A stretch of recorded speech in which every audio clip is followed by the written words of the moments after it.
Chapter 157. After the first round of assessment, Boss Feng treated Huang Ting and the others to a good meal. While the others were toasting, Yunsheng found an excuse and walked out of the inn. Yunsheng, who had used disguise magic, looked like a 15 or 16-year-old girl.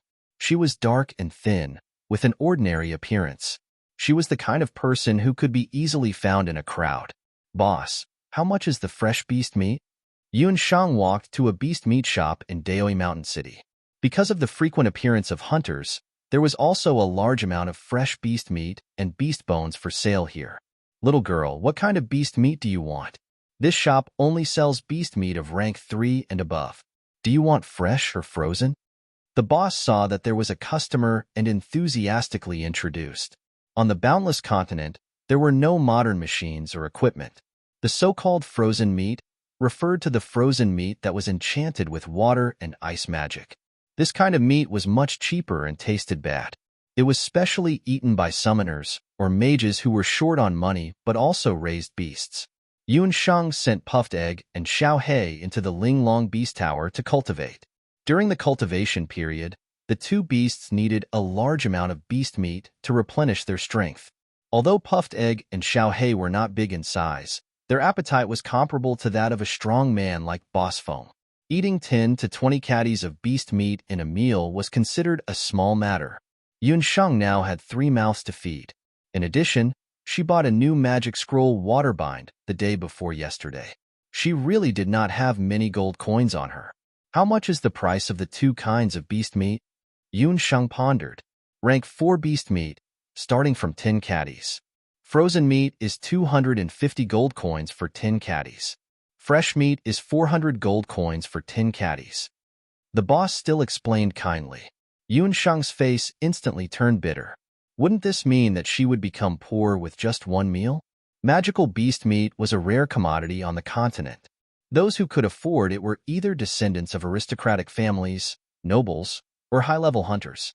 The price of Class 4 magical beast meat was already several hundred gold coins, and Class 5 magical beast meat was over 1,000 gold coins. As for Class 6 magical beast meat, the price was sky-high. For a small summoner like Yunsheng, who even risked her life to raise 2 beasts, one could imagine the pressure she was under.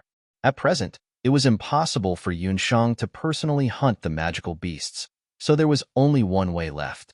She hesitated for a moment and asked, "Boss, is there a clinic nearby?" Yunsheng had 2 main ways to earn money, either through alchemy or artifact forging.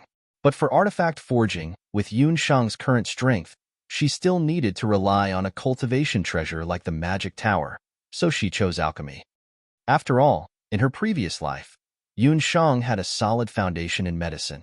In addition, she had previously refined hemostatic medicine, detoxification powder, high-grade meditation water, and top-grade moon god water.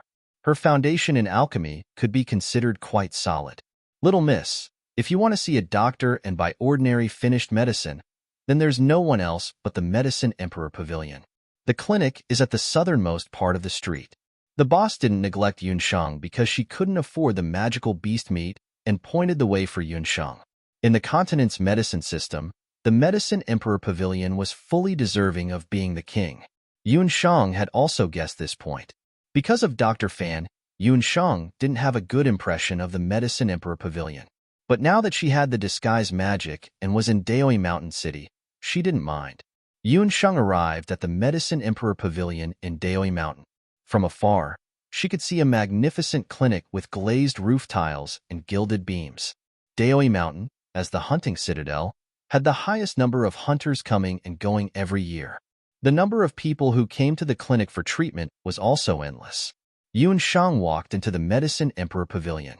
Just as she was about to enter, she saw a 13 to 14-year-old girl begging the doctor of the Medicine Emperor Pavilion. "Dr. Qi, this medicine is very important to me. My father depends on it to save his life. I beg you, you must help me refine this medicine." The girl wasn't old, but she was very good-looking. Looking at her manner of speech and temperament, she didn't seem to be from a poor family. It was just that the clothes she was wearing were very old. "Shoo shoo shoo, how many times have I said it? The Medicine Emperor Pavilion doesn't accept customized medicine. Lin Yaoer, I think it's better for you to get married early and throw away your sickly father. Your father's illness, let alone a single medicine, even if he ate 1,000 of them, they still wouldn't be able to cure him. That doctor had a yellowish complexion and a lustful gleam in his eyes. With a single look, one could tell that he wasn't a lecherous person. As he spoke, he didn't forget to rub his hand on the girl's hand. The girl's expression changed greatly. She pulled her hand away. Chijio, show some respect. Even if I, Lin Yaoer, only have a single copper coin left, I won't be so cheap as to be defiled by someone like you. Smelly bitch, shameless. This daddy has taken a liking to you because of the good karma accumulated by your ancestors. Do you really think that you are the young miss of the Entong? Do you believe that this doctor only needs to move a finger and no one in the entire Daoi mountain would be willing to sell their medicine to you? After that doctor spoke, he ordered 2 herbalists to push Lin Yaoer out of the Medicine Emperor Pavilion. That doctor's actions were so vile, but no matter if it was the people of the Medicine Emperor Pavilion or the guests, they all had a numb expression on their faces. It could be seen that this doctor had quite a reputation in the Medicine Emperor Pavilion.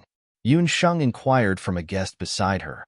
Only then did she know that the girl who was chased out was the young miss of another medical hall.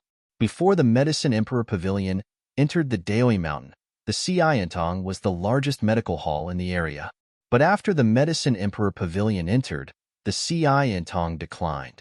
The original doctor of the Entong, who was also Lin Yaoer's father, also fell ill because of this. Lin Yaoer was a beautiful girl. After her father fell ill, she took over the business of the medical hall. It was a pity that she was so young and had to bear the burden of supporting her family. Her father's illness required a large amount of medicine to recuperate. The doctor of the Medicine Emperor Pavilion, Chi-san, accidentally met Lin Yaoer and had evil intentions towards her. Not only did he fail to flirt with her, he even wanted to take her as his concubine. Lin Yaoer naturally refused, and Chi-san used all sorts of excuses to bully Lin Yaoer. This time, it was unknown where Lin Yaoer got a prescription from, saying that it could treat her father's illness. She went to the Medicine Emperor Pavilion to request for help to concoct a custom-made medicine, but was humiliated by Chi-san instead. After Yun Sheng heard the whole story, she glanced at Chi-san's ugly face and silently walked out of the Medicine Emperor Pavilion. From Yun Sheng's point of view, the Medicine Emperor Pavilion was stubborn. With scum like Chi-san appearing one after another, the foundation of the Medicine Emperor Pavilion was already shaken. It was only a matter of time before it collapsed. She didn't mind stepping on its shaky foundation a few more times. Just a few steps later, Yun Sheng caught up with Lin Yaoer.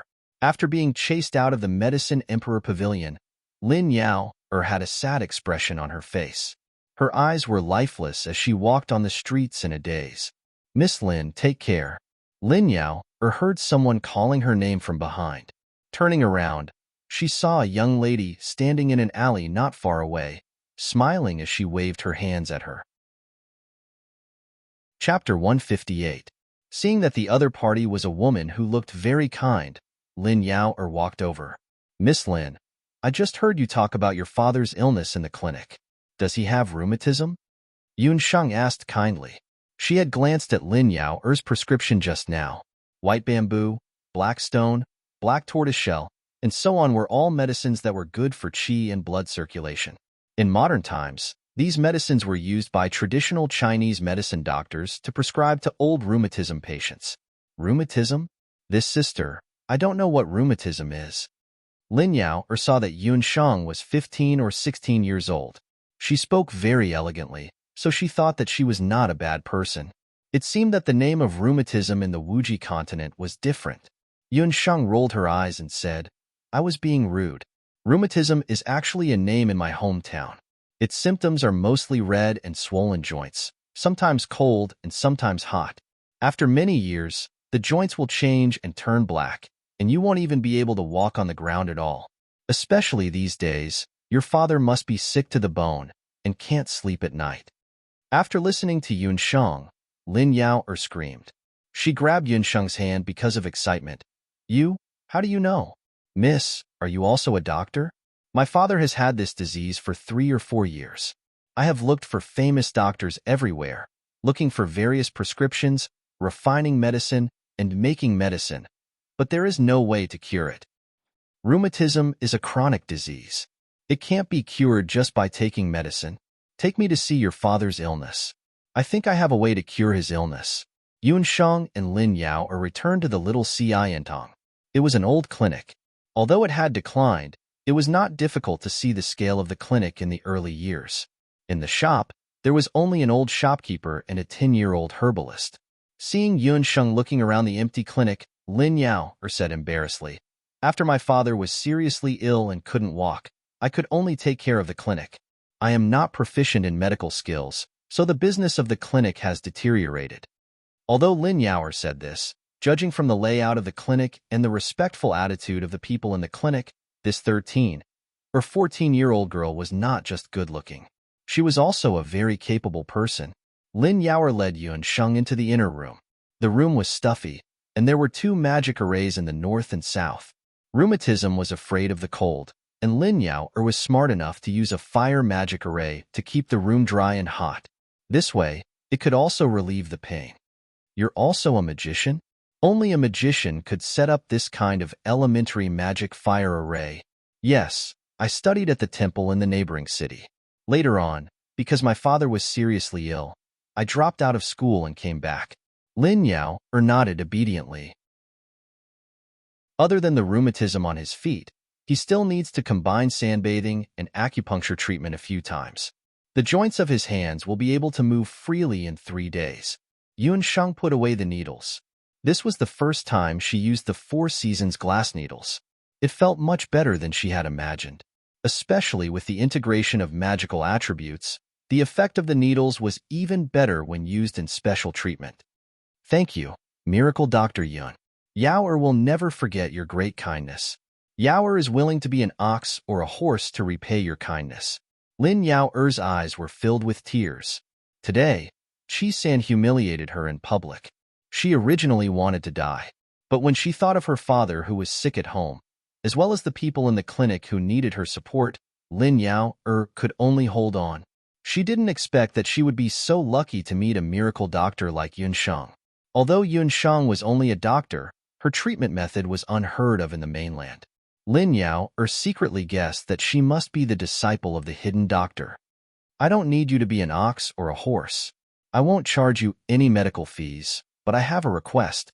I want to borrow your little Xiantang signboard." Yun Sheng couldn't bear to see people crying and kowtowing. After pulling Lin Yao up, Yun Sheng went straight to the point and put forward her request. Chapter 159. Lin Yao, who still had tears in her eyes, didn't understand. Did she hear wrongly? Just now, Miracle Dr. Yun said that he wanted to borrow the signboard of Xiantong? What did he mean by that? The golden signboard of Xiantong had long been worthless. If it was 10 years ago, when her father was still healthy, Xiantong could be considered as a first-class medical center in Mount Daoi. Dr. Lin was quite skilled in bone setting, treating knife wounds, and poison wounds. Among the hunters, especially among the cultivators, his reputation was very good.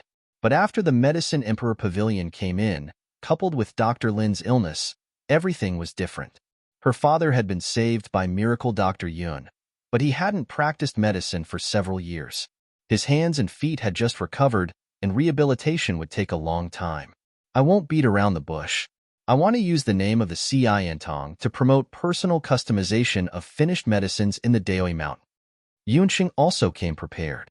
She had seen that the Xiantong was a typical broken boat with only 3 caddies of nails left. The medicinal herbs here, especially the aged ones, were all well prepared. The equipment here was second only to the ones in the Medicine Emperor Pavilion, and it was the most complete set of equipment Yunxing had ever seen. Needless to say, there was also Lin Yao, who was good at management and socializing. Customized medicine? Lin Yao was simply confused. When Miracle Dr. Yun said something about rheumatism, she didn't understand. Now that he was talking about customized medicine, what was going on? But after seeing the miraculous effect of Yun Sheng's sand treatment, Lin Yao was smart and didn't ask anymore. Yun Sheng went to the Medicine Emperor Pavilion today because she was prepared. If she wanted to make money, she had to refine medicine. But after refining medicine, she had to sell it. She had to sell medicine. She would definitely compete with the Medicine Emperor Pavilion. The Medicine Emperor Pavilion was too old and had a good reputation. No matter how good Yunsheng was at refining medicine, it would be hard for her to get the recognition of the hunters in Mount Daoi. But the Medicine Emperor Pavilion wasn't invulnerable. She took a stroll around the Medicine Emperor Pavilion and discovered a problem. Although the Medicine Emperor Pavilion was the #1 pharmacy in the continent and had top-notch physicians and alchemists, the products they sold were all the most ordinary medicine. There were also some people who wanted to buy special medicines, but the Medicine Emperor Pavilion had no way to satisfy them. Earlier on, Lin Yao had begged Qi San to concoct medicine for her, but Qi San had rejected her outright. Because the Medicine Emperor Pavilion was so big, the bigger the store, the bigger the owner, would bully the owner. It would definitely concoct the most popular medicine and sell it. By doing so, it would be giving up on the custom-made medicine market. Yunsheng came from the modern world. She was very clear about the popularity of the personal customization market. Since she couldn't compete with the Medicine Emperor Pavilion, Yunsheng decided to walk the path of custom-made medicine. As soon as Yunsheng told Lin Yao her idea, the smart daughter of the doctor's eyes lit up. As sharp as she was, she had already sensed the business opportunity within. What you have to do is to use the name of enchanting to announce to the public that enchanting has begun to accept alchemy commissions. The herbs can be provided by us, but the prescription and especially precious herbs need to be provided by the customer. We are only responsible for refining. Every time he refined medicine, he would charge a fee based on the grade of the medicine. After deducting the price of the herbs and raw materials, you can take another 20%. Yunsheng explained the whole process to Lin Yao in detail.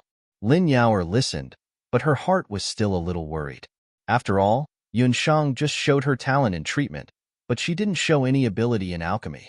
Whether it was healing or refining medicine, it was very difficult to be proficient in them. Some of the older doctors could only be proficient in one of them. In comparison, Yunsheng could be considered the disciple of some otherworldly expert, but she was too young. What? Are you afraid that I will exaggerate and ruin the reputation of enchanting? How could Yunsheng not know what Lin Yao was worried about? Earlier, when Dr. Lin was seriously ill, Lin Yao wasn't worried about the reputation of enchanting. But now that Dr. Lin's health was better, she must think about reviving enchanting. Lin Yao couldn't help but feel guilty in her heart. This is the potion I refined. Yunsheng took out a bottle of meditation water. After refining the best quality potion, Moon God Water, Yunsheng became more proficient in alchemy. Although Lin Yao didn't have much experience in alchemy, she grew up in enchanting since she was a child. With such a color and fragrance, it must be a high-level potion. Lin Yao's suspicions about Yunsheng were immediately dispelled when she casually took out a bottle of high-grade medicine. Early the next morning, a big notice was hung at the door of enchanting. It said, "Starting today, enchanting will begin to accept customized alchemy. For specific matters, please come to the medical hall to discuss in detail." In addition, Lin Yao also ordered the herbalist in the shop to post relevant notices in the restaurants and tea houses in Daoi Mountain. Soon, Qi San and the others in the Medicine Emperor Pavilion also learned the news. After Qi San got the news, he was not angry but happy. Lin Yao, that little girl, is really tired of living. She can even do such a big thing. The herbalist on the side didn't understand. "Dr. Qi, shouldn't we send someone to stop the behavior of enchanting?" "Stop? Not only we can't stop them, but we also have to give them the medicine to refine. Think about it, as long as there is a prescription that can't be refined, enchanting will be destroyed. At that time, the Lin father and daughter will come to beg me. You go and take out the prescription that Jia Baiwan's concubine asked to refine the day before yesterday, and then send it to enchanting to refine. I want to see if enchanting can refine it." 2 days passed, but there was still no news from enchanting. Yunsheng was not anxious. After all, things like customized alchemy have not really been promoted in the Wuji continent. It will take a while to adapt. In the arena, Huang Teng's hunting team still smoothly passed the second and third round of assessment. Yunsheng didn't even use her magic scepter. After the end of the competition, Fengqua's face was full of joy. "We have obtained a record of 3 consecutive victories. We will directly advance to the next round and challenge the B-ranked hunting team. Just as he was talking, he saw a few groaning hunting team on the other side of the arena. As soon as he saw those hunting team, Feng Kuo immediately put away his happy expression and quickly walked forward. It's the captain of the veteran B-ranked hunting team, Forest Tiger. Their captain and boss Feng are best friends. They passed the B-ranked hunting team assessment last year. Mu Nanyan and Wanren Xiu also frowned. Those hunting teams suffered devastating injuries. Yunsheng was sure that even if they tried their best to heal, they would not be able to be hunting team in the future. After inquiring, she learned that their opponent was the Black Valiant hunting team that finished the 3 rounds of C-ranked hunting team assessment early and entered the final round of B-ranked hunting team challenge. What a ruthless method. Even if the arena had done enough precautions, the Black Valiant hunting team still did things their way and didn't show any mercy to their opponents. Ahem. The hunting team captain lying on the stretcher saw Feng Kuo and struggled to get up. You have to be careful. The Black Valiant hunting team has been promoted to B-ranked hunting team. Chapter 160. The Black Valiant hunting team had been promoted to a B-grade hunting team. This news shocked the 4 members of Huangding. It was only the 3rd day of the assessment. How could Black Valiant hunting team be promoted? He who was too vicious earlier. After winning the first round of the Holy Armor Hunter team, the second hunter team was also severely injured. In the 3rd round, no C-class hunter team dared to compete with Heihu again. They directly forfeited. Heihu was too cruel. When the Black Valiant hunting team picked a B-grade hunting team to challenge, they chose the Jungle Tigers. Feng Kuo had heard the whole story from the captain of the Jungle Tigers. When participating in the advancement assessment of hunting teams, the assessment of hunting teams of the same level would be arranged by the hunting branch. However, after passing the assessment of hunting teams of the same level, they would be given the opposite choice when challenging hunting teams of a higher level in the next round. Since the C-grade hunting team had passed the assessment, they could freely choose any B-grade hunting team in Mount Daoi as their opponent. The Jungle Tigers had just passed the assessment last year and had been promoted to a B-grade hunting team. Black Valiant hunting team had chosen the Jungle Tigers because of their inexperience. The captain of the Jungle Tigers, Li Tai, was only slightly weaker than Feng Kuo. The other 3 members were also quite strong. They were on par with Wanren Xiu, Mu Nanyan, and the others. Li Tai and Feng Kuo did not expect that the Jungle Tigers would suffer such a devastating defeat in the assessment field. Even the veteran Jungle Tigers could not stop Black Valiant hunting team, let alone the other hunting teams. Feng Kuo's face turned pale when he heard the news. Today's battle had unintentionally encouraged Black Valiant hunting team. Big brother Feng, it's the Black Valiant hunting team. 4 burly figures walked out of the arena. The 4 black brothers, who had been promoted to the Black Valiant hunting team earlier, walked out proudly. When he saw the Huangting hunting team, Heier let out a shrill scream. Isn't this Huangting? I heard that you guys are quite lucky to meet such soft persimmons. Second brother, your words are wrong. You should say that the hunters of the great Zhou dynasty are all soft persimmons. After the 4 brothers finished speaking, they laughed loudly. Their arrogance caused the eyes of the hunters present to turn red with anger. The 4 of them swaggered off. Feng Kuo clenched his fists tightly. His chest rose and fell. Clearly, he was very angry. He roared angrily and slammed his fist on the wall. Immediately, his fist was dripping with blood. It was very ferocious. Boss. Mu Nanyan and Wanren Xiu were also angry, but they had no other choice. Even the Jungle Tiger had difficulty fighting against Heihu. Huang Tong could not do much either. Moreover, they had Yunsheng with them. Brother Li is a good man. He saved my life back then. His hometown suffered from a flood in the early years and many people died. Over the years, all the money he earned as a hunter was sent back to the orphans and widows in his hometown. He had originally said that after 2 or 3 more years of being a hunter, he would go home and marry a wife and be filial to his parents. Damned Heihu. Feng Kuo was furious. If it weren't for Wanren Xiu and Mu Nanyan stopping him, Feng Kuo's fist would have been injured badly. Then in the next round of the test, we'll challenge the Black Valiant hunting team. A clear and abnormally loud voice interrupted Feng Kuo's actions. Little Sheng, what did you say? You're saying that we'll challenge Heihu? Wenrenshio's face twitched strangely. That's right. Anyway, we'll have to choose a B-grade hunting team for the next round. Heihu knows how to challenge the jungle tiger, who has the least experience, so we'll follow suit and choose a hunting team with the least experience. There shouldn't be any B-grade hunting team with less experience than Heihu. Yun Sheng blinked as if what she said was a simple truth. Little Sheng, but you've seen the Black Valiant hunting team's ability. Do you think you can? We can win? In fact, not to mention Yun Sheng, the idea of cutting the Black Valiant hunting team into pieces had flashed through the minds of Huang Ting and the other 200s of times. The biggest uncertainty in the battle between Huang Ting and Heihu was Yun Sheng. In the previous 3 rounds of the assessment, Feng Kuo had protected Yun Sheng tightly.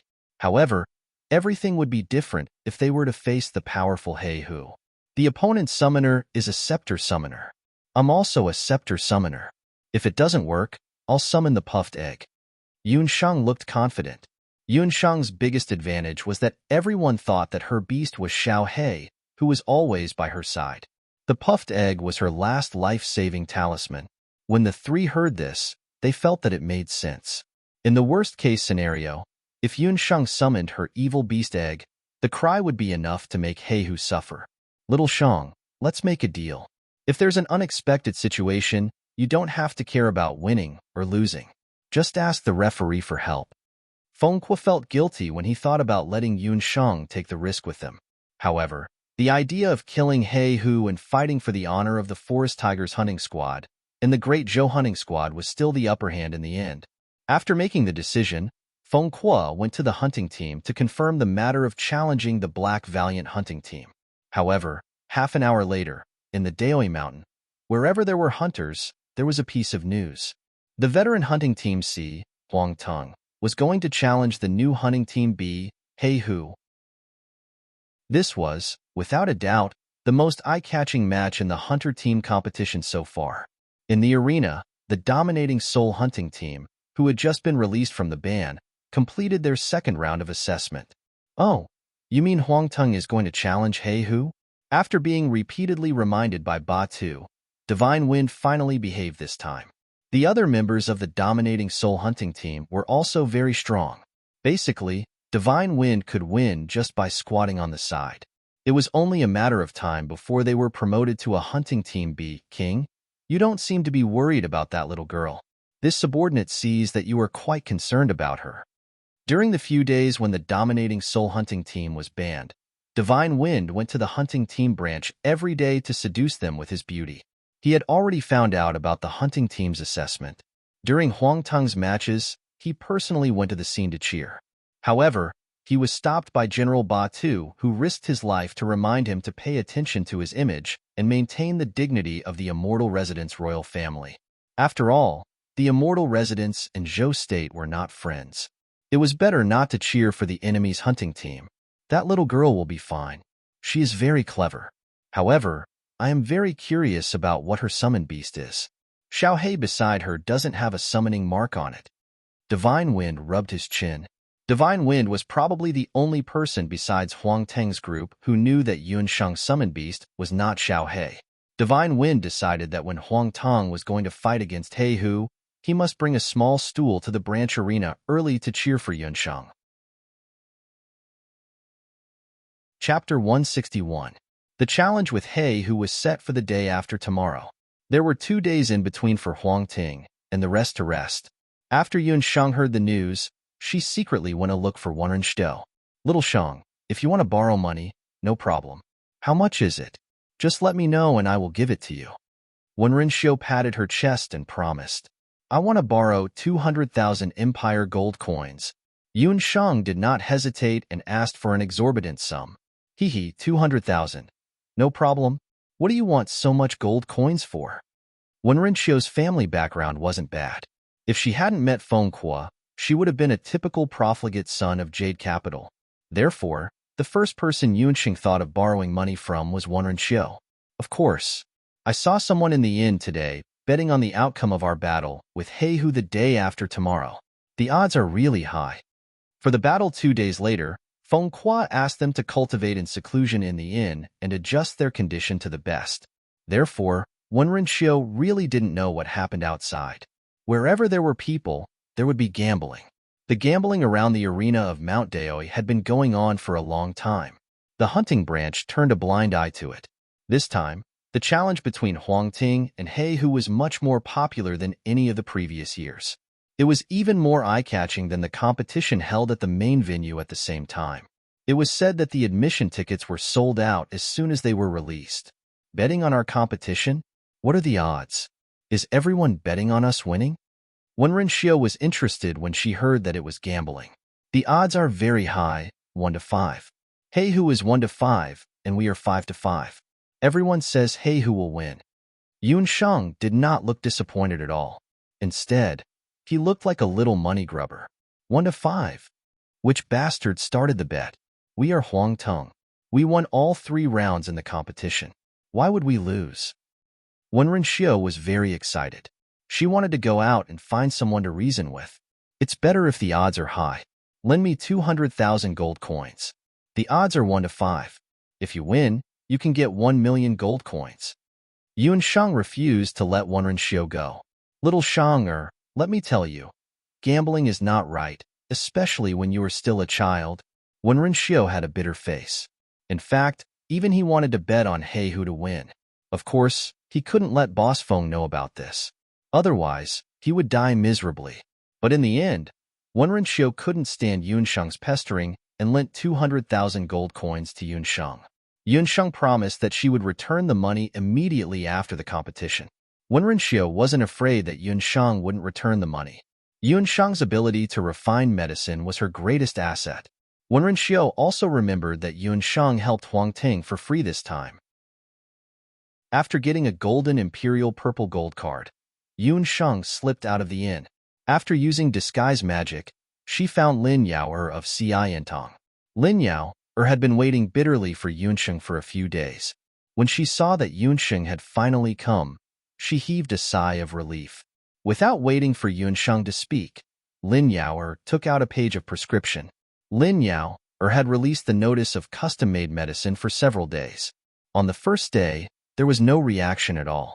But early this morning, not long after the medical hall opened, a businessman came to the door. He brought an intermediate-level prescription and a deposit of 100 gold coins. This was the first custom-made order that Lin Yao received. She couldn't help but be excited. Hearing that a custom-made customer came to the door, Yunsheng took the prescription and looked at it. I've seen it. The difficulty of the prescription is not high. It's only an intermediate-level medicine. You should be able to refine it. Lin Yao looked forward to it. There's no mistake, it's a mid-grade medicine. This prescription, if I'm not wrong, should have been prepared by someone from the Medicine Emperor Pavilion. With Yunsheng's eyesight, she was able to tell that the paper used to prepare the prescription was specially prepared by the Medicine Emperor Pavilion. Miracle Dr. Yun, did I cause trouble? But this is really just an ordinary prescription. Lin Yao was shocked. This prescription is called Hibiscus Skin Beautifying Ointment. To put it bluntly, it's a beautifying ointment for women. It looks very ordinary, but it's too ordinary that it's suspicious. Chi-san wouldn't simply give us money. Yunsheng furrowed her delicate brows and thought carefully. Then what should we do? We have already accepted this prescription. It's not good to refuse again. Otherwise, it will ruin our reputation. Lin Yao was a little anxious. She thought for a moment, then suddenly her eyes lit up. I know, the price of this cream is very high. There are only a few people in the city who can afford it. I'll send someone to inquire about it. I'll know who bought this cream recently. Lin Yao didn't panic. She sent someone to inquire about it. Sure enough, the news soon arrived. Miracle Dr. Yun's guess is right. That traveling merchant is a fake. The cream was originally used by the 7th concubine of Jia Baiwan. Who would have thought that after she used it, a lot of small rashes appeared on her face. Jia Baiwan was angry. He ordered the Medicine Emperor Pavilion to refine a new hibiscus skin beautifying cream. Chi-san studied it for a few days, but he couldn't find a way to restore Jia Baiwan's concubine. He had no choice but to send the prescription back to the Jade Capital and wait for the news there. But when he learned that the Xiantong wanted to refine a customized medicine, he had evil thoughts and sent the new prescription over. Chi-san is really shameless. I also secretly checked the condition of Jia Baiwan's concubine. She has a rash on the right side of her face, and it hasn't subsided. I've already invited many doctors, including the doctors of the Medicine Emperor Pavilion, but they are all helpless. Lin Yao was incomparably anxious. Yao, you don't have to be angry. Tell me the situation of the rash on her right side first. After Yunsheng inquired about it carefully, she quickly came to a conclusion. Bring the prescription over. I'll refine a new medicine. After the medicine is refined, there's no need to hand it over to the Medicine Emperor Pavilion. You can directly send it to the Jia residence. Yunsheng was sure that the concubine was allergic. In the prescription of the Medicine Emperor Pavilion, there were several kinds of flowers and herbs. Ordinary people wouldn't be affected by it. It could also achieve the effect of beautifying the skin. But if it was used on someone who was allergic to pollen, they would have a rash on their face. It would be itchy, and it would be an allergic reaction. She only needed to replace the several kinds of flowers and herbs, and then use part of the light element to refine the new plaster. The concubine's allergic symptoms would be easily solved. After the plaster was refined, it was sent to the Jia residence. Yunsheng called Lin Yao over. You don't need to worry about the plaster. I have some money here to give you in advance. Help me find a shop in the city that you are familiar with. Be sure to get everything done before the military hunting competition the day after tomorrow. Lin Yao looked at the thing that Yunsheng handed over. It was an imperial purple card. Chapter 162. If Lin Yao was just surprised to see a huge Empire purple gold card, then she was very surprised to see the shopping list Yunsheng gave her. A purple gold card with 100,000 gold coins was still okay. Although Yunsheng's identity and background were still unclear, with her magical medical skills and alchemy skills, she didn't have to worry about food and clothing everywhere. It was reasonable for her to be rich. But what's with this shopping list? 500 blank magic memory discs, 10 baskets of tomatoes, cabbage, eggs and stones, 10 writers and storytellers, 5,000 pieces of shin paper, some good brushes and beast blood ink. This was the strange shopping list Yunsheng gave Lin Yao.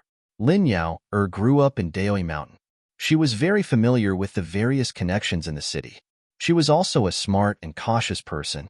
Although she was very puzzled by Yunsheng's strange shopping list, she still bought all the things at the lowest price before dark.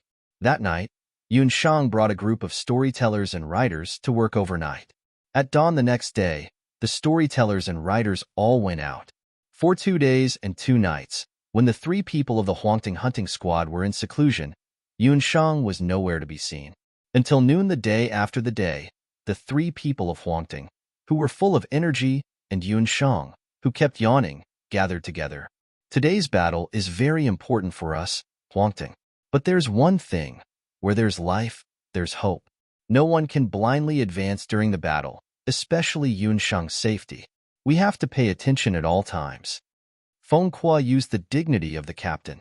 Even when facing a difficult task, Feng Kuo had never been so serious like today, because he understood that he was facing the Black Hussar hunting squad, which was 10 times more ferocious than magical beasts. Yes, Boss Feng, the remaining 3 people said in unison. When Renxiu winked at Yunsheng, she was asking if Yunsheng had bet all her money. Yunsheng nodded with a faint smile. The 4 of them were ready to go. They left the inn and headed towards the hunter arena. Along the way, they saw the hunters walking towards them. Regardless of whether they were spectators or participants of the competition on the same day, nodding at them in a friendly manner, causing them to be puzzled. Since when did the Huangting hunting squad become so popular? Huangting, I have faith in you. Huangtong, you have to hold on. You have to beat up those later Qin dogs until they can't even recognize their own parents. Huangtong, the dignity of the hunters of Zhou State depends on you to defend it. In the end, some of the old hunters came over and cheered for Huangtong. I say, I've only been in seclusion for a few days. Could it be that I've become more handsome? Why are there a bunch of people giving me flirtatious looks? It's making me feel embarrassed. When Renxiu almost took out a mirror to admire himself, he thought that it was normal for him to receive some flirtatious looks and kisses from female hunters because of his decent looks. However, at this moment, Even some old men were giving him flirtatious looks. This was really not right. It has nothing to do with your looks. The answer is here. Mu Nanyan had a piece of paper in her hand, which was handed to her by a hunter just now. Black Hussar Hunting Squad, Beast Hunting Squad, Public Enemy of Zhou State Hunting Squad. After a line of big titles, there was a piece of promotional paper written like a legendary novel. On it, there was a description of the bad deeds of the 4 members of the Black Hussar Hunting Squad since their debut in indelible Beast Blood Ink. From the moment they came to the arena of Mount Daoi, they would injure and kill people in every game to the Hay brothers' thievery and cheating of the old, weak, women and children since they were young. Everything was written very vividly. The person who wrote it was also very good. The story was written very realistically.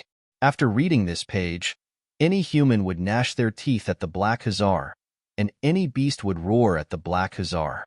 Not only that, I also heard that there are storytellers in restaurants, inns, and even markets talking about the various deeds of the Black Hussar. Someone said that the Black Hussar of later Qin came to Mount Daoi this time, seemingly to participate in the assessment, but in fact, he came to eliminate dissidents. He was secretly sent by later Qin to strangle the backbone of the hunters of Zhou State. Feng Kuo also heard a new piece of news. In addition to the Black Hussar's brutal actions, all the rumors were mixed together. The entire Mount Daoi, from the hunters to the commoners, had an extreme resistance to the Black Hussar. However, on the other hand, these rumors that came from who knows where increased the odds of the betting on the battle between Huang Ting and the Black Hussar Hunting Squad. The Black Hussar Hunting Squad was very brutal, and it was very likely that they would kill people in the arena. The original odds of 1.5 were forcibly raised to 1.7. This was the first time in the history of the arena that this kind of betting and the support of the commoners had happened. This point even attracted the attention of the Hunters Guild. Since the establishment of the Hunters Citadel, there had never been a hunting squad that had attracted so much hatred. The more people hated the Black Hussar, the more people supported Huang Teng. After Huang Teng was escorted into the arena like a hero's welcome ceremony, other than Yunsheng, the other 3 people were a little confused. However, everyone quickly put this matter to the back of their minds. After all, the competition was about to begin, and everyone's thoughts were on the competition. Similar to Huang Teng, the Black Hussar had also undergone close training in the past few days. From Big Black's point of view, Huang Teng was more difficult to deal with than the forest tiger. Although he had the obvious weakness of the doll summoner, the combination of Feng Kuo and Wenren Xiu, and Mu Nanyan's magic support, were all very big threats. They conducted a rigorous analysis of the 3 people and analyzed the weaknesses of Feng Kuo, Wenren Xiu, and Mu Nanyan clearly. However, no matter who it was, they did not study Yunsheng. Firstly, she was too young. Secondly, there was no data to study. Yunsheng had never been on a hunting mission, and since she had entered the arena, she had not fought once. Just like that, Yunsheng became a research blind spot. After the 4 brothers had thoroughly studied, they were determined to defeat Huang Teng. Just as they arrived at the arena, they felt that something was wrong. Along the way, why did everyone look at them fiercely? It was as if they had stolen someone's wife or kidnapped someone's son. Big brother, do you feel that the people around us are weird? Why do they all feel like they want to tear us into pieces? Black 4 was a summoner, and his observation skills were the sharpest. He was also the clearest when it came to people's emotions. He pondered. If looks were knives, the 4 brothers would have thousands of holes in their bodies by now. You're thinking too much. They're all unimportant people. Big Black did not care. Just as he was about to enter the arena, he suddenly felt a chill at the back of his head. It was as if something had hit his head. Chapter 163. Big Hay's first reaction was that it was a hidden weapon. But when he touched the back of his head, he found a yellow liquid and transparent mucus on his hand. He sniffed and smelled rotten eggs. Which bastard dared to hit me with a rotten egg? Big Hay roared. The match between He Hu and Huang Teng had attracted a lot of attention. With the deliberate exaggeration of a certain black-bellied loli, it quickly attracted a large number of spectators. In Zhou State, except for a few large A-level hunting groups, all the hunters who didn't have any missions rushed over. But the number of spectators was limited. The spectators who couldn't buy tickets could only wait outside the arena. At this moment, there was a sea of people outside the arena. Big Hay couldn't even guess who hit his head with a rotten egg. Damn it, if I find out who hit me, you're dead. Big Hay was furious. Under the comfort of the other three brothers, he barely calmed down. After Big Hay cursed at the crowd for a while, he walked into the arena angrily. At this moment, a pretty young girl with a few children squeezed through the crowd in the arena. She asked the spectators from time to time, "That's the Hay Who private squad. They're as fierce and evil as the rumors say.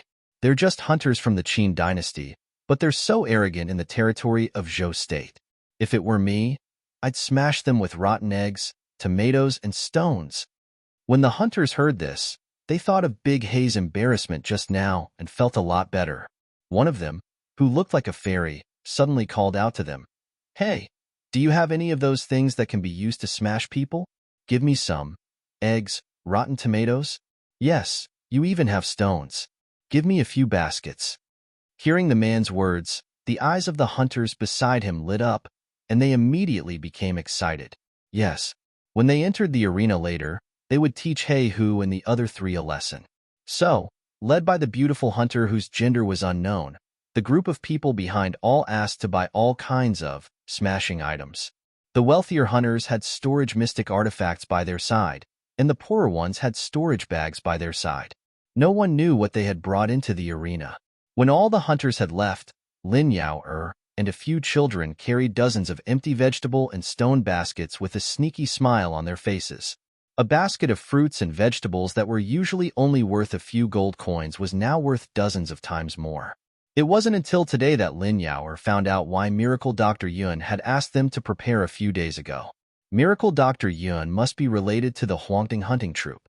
In just 2 days, the pressure of public opinion created by the storytellers and writers hired by Miracle Dr. Yun had turned Hay Hu into a street rat. As the saying goes, one is marked by the company one keeps. Lin Yao had only been with Yun Shang for a few days, but she had already been led astray. In the arena, the referee presiding over the assessment was still his old acquaintance, Lan Lan. Next, let's welcome the Huangting hunting team. As soon as Lan Lan announced, deafening cheers erupted from the entire venue. The hunters shouted, "Huangting will win! Huangting will win!" Feng Kuo walked out with his head held high. Yun Shang was still sitting on Feng Kuo's shoulder, and Wanren Xiao and Mu Nanyan were on the left and right respectively. Let's welcome the Hay Hu hunting team. As soon as Lan Lan finished speaking, the 4 members of the Hay Hu hunting team walked out with their heads held high and showed their faces. Countless boos could be heard from all directions. Countless cabbage leaves, eggs, and tomatoes were thrown at them. The 4 Hay Hu brothers were no match for the hundreds of spectators' cabbage leaves, eggs, and rotten tomatoes. Their faces were yellow and red, and they were embarrassed. Even Lan Lan was so scared that she abandoned the 4 of them and immediately fled to a relatively safe corner to avoid this public rage that was coming at them with such ferocious momentum. These people were ruthless. They didn't even throw them away. The cabbage leaves, eggs, and tomatoes were all enchanted with magic and combat skills. Who? With a cabbage on his head, Big Hay roared at the spectators. The hundreds of angry eyes made him shudder. The other 3 brothers were not much better. Their armor was covered with cabbage leaves and eggshells to varying degrees. What was even more tragic was that Big Hay 3 and Big Hay 4 were sorcerers and summoners respectively. They were hit by a stone thrown by someone, and their heads were bleeding. They could only bandage their wounds with some medicine. Everyone, please calm down. This is the Mount Daoi arena. You are not allowed to throw anything in the arena. If you throw anything else, please leave immediately. You are not allowed to enter the arena to watch the competition in the future. Lan Lan looked helpless.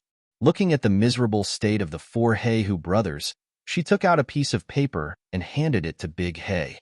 The entire Mount Daoi knows what you have done. Today, you are standing in the arena. I will do my duty to stop the people from hurting you. But after you leave the arena, I will not interfere with your life or death. Lanlan's tone was cold. Her eyes were full of disdain and hatred as she looked at the 4 Hay Hu brothers. They killed the backbone of the Zhou state's hunting troupe and tried to weaken the foundation of the Zhou state. Even if the four of them left the arena, they would be hunted down by the major hunting troops immediately. Rumor, this is a blatant rumor. It must be them. Huangting's people are slandering us. The four He brothers looked at the piece of paper.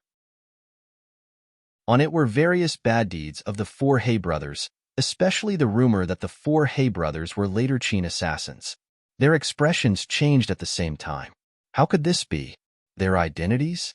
Who was it that revealed their true identities? The four He brothers knew that they were doomed this time. Even if they won the competition, they would have to face punishment from the organization. We, the Huangting, will win fair and square even if we win. Feng Kuo's face was cold. Looking at Feng Kuo's expression, Big He knew that he was not secretly playing tricks. Then who was it that secretly used such a shameless and despicable method to deal with the He brothers? Yunshang, who was watching from the side, was very satisfied.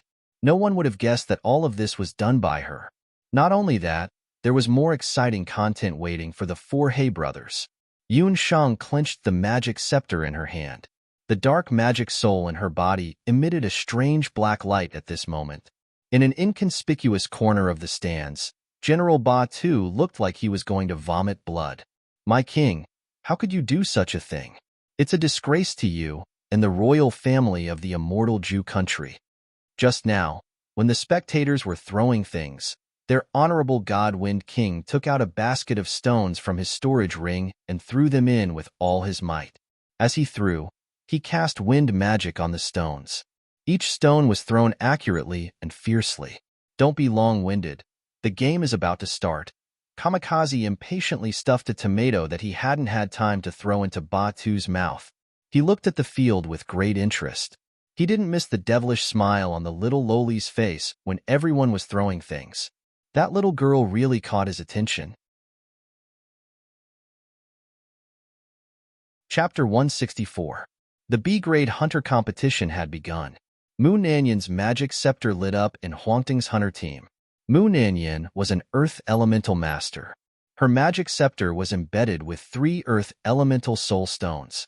They were 10 years old, 50 years old, and 100 years old respectively. Such soul stones were considered normal. This reflected Mu Nanyan's magic and character. Earth elemental magic was neither arrogant nor impatient. Instead, it was steady and steady. A yellow light shrouded the 4 of them. Earth elemental intermediate magic, Earth's shelter. Under the effects of Earth's protection, aside from Mu Nanyan, Yunshang's defense was increased by 30%, while Mu Nanyan's defense was increased by 20%.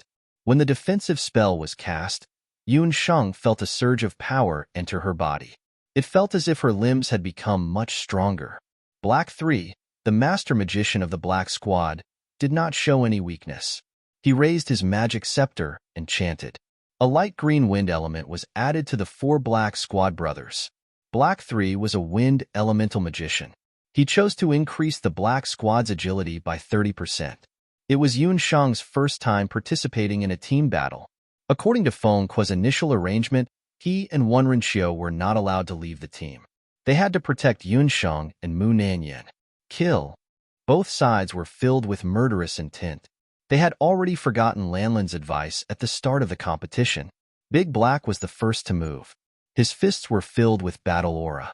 He punched his fists in the air, and there were many shadows of fists on his fists. Although the shadows were phantoms, they were filled with murderous intent. They were all aimed at Huangting's hunter team. The moment Haida came up, he used his famous battle skill, Rain of Fists. Big Black looked reckless, but he was very meticulous. As the leader of the Black Squad, he knew that it was necessary to strike first when facing a team like Huangting. The shadows of his fists seemed to be aimless, but they were all aimed at Mu Nanyan and Yunshang. Among the 4 of them, Mu Nanyan and Yunshang were a magician and a summoner respectively. Their defense should be the weakest. However, he had underestimated Mu Nanyan and Yunshang. Mu Nanyan cast a defensive buff and then cast a mud swamp on herself. Big Black's legs went soft, and in an instant, it sank into the mud. Feng Kuo's long legs swept horizontally, creating a gust of wind, blocking the attack of the fist shadow. His hands moved behind his back and placed Yunshang on his shoulders. Seeing Feng Kuo's eagerness to protect his child, Haida'in sneered.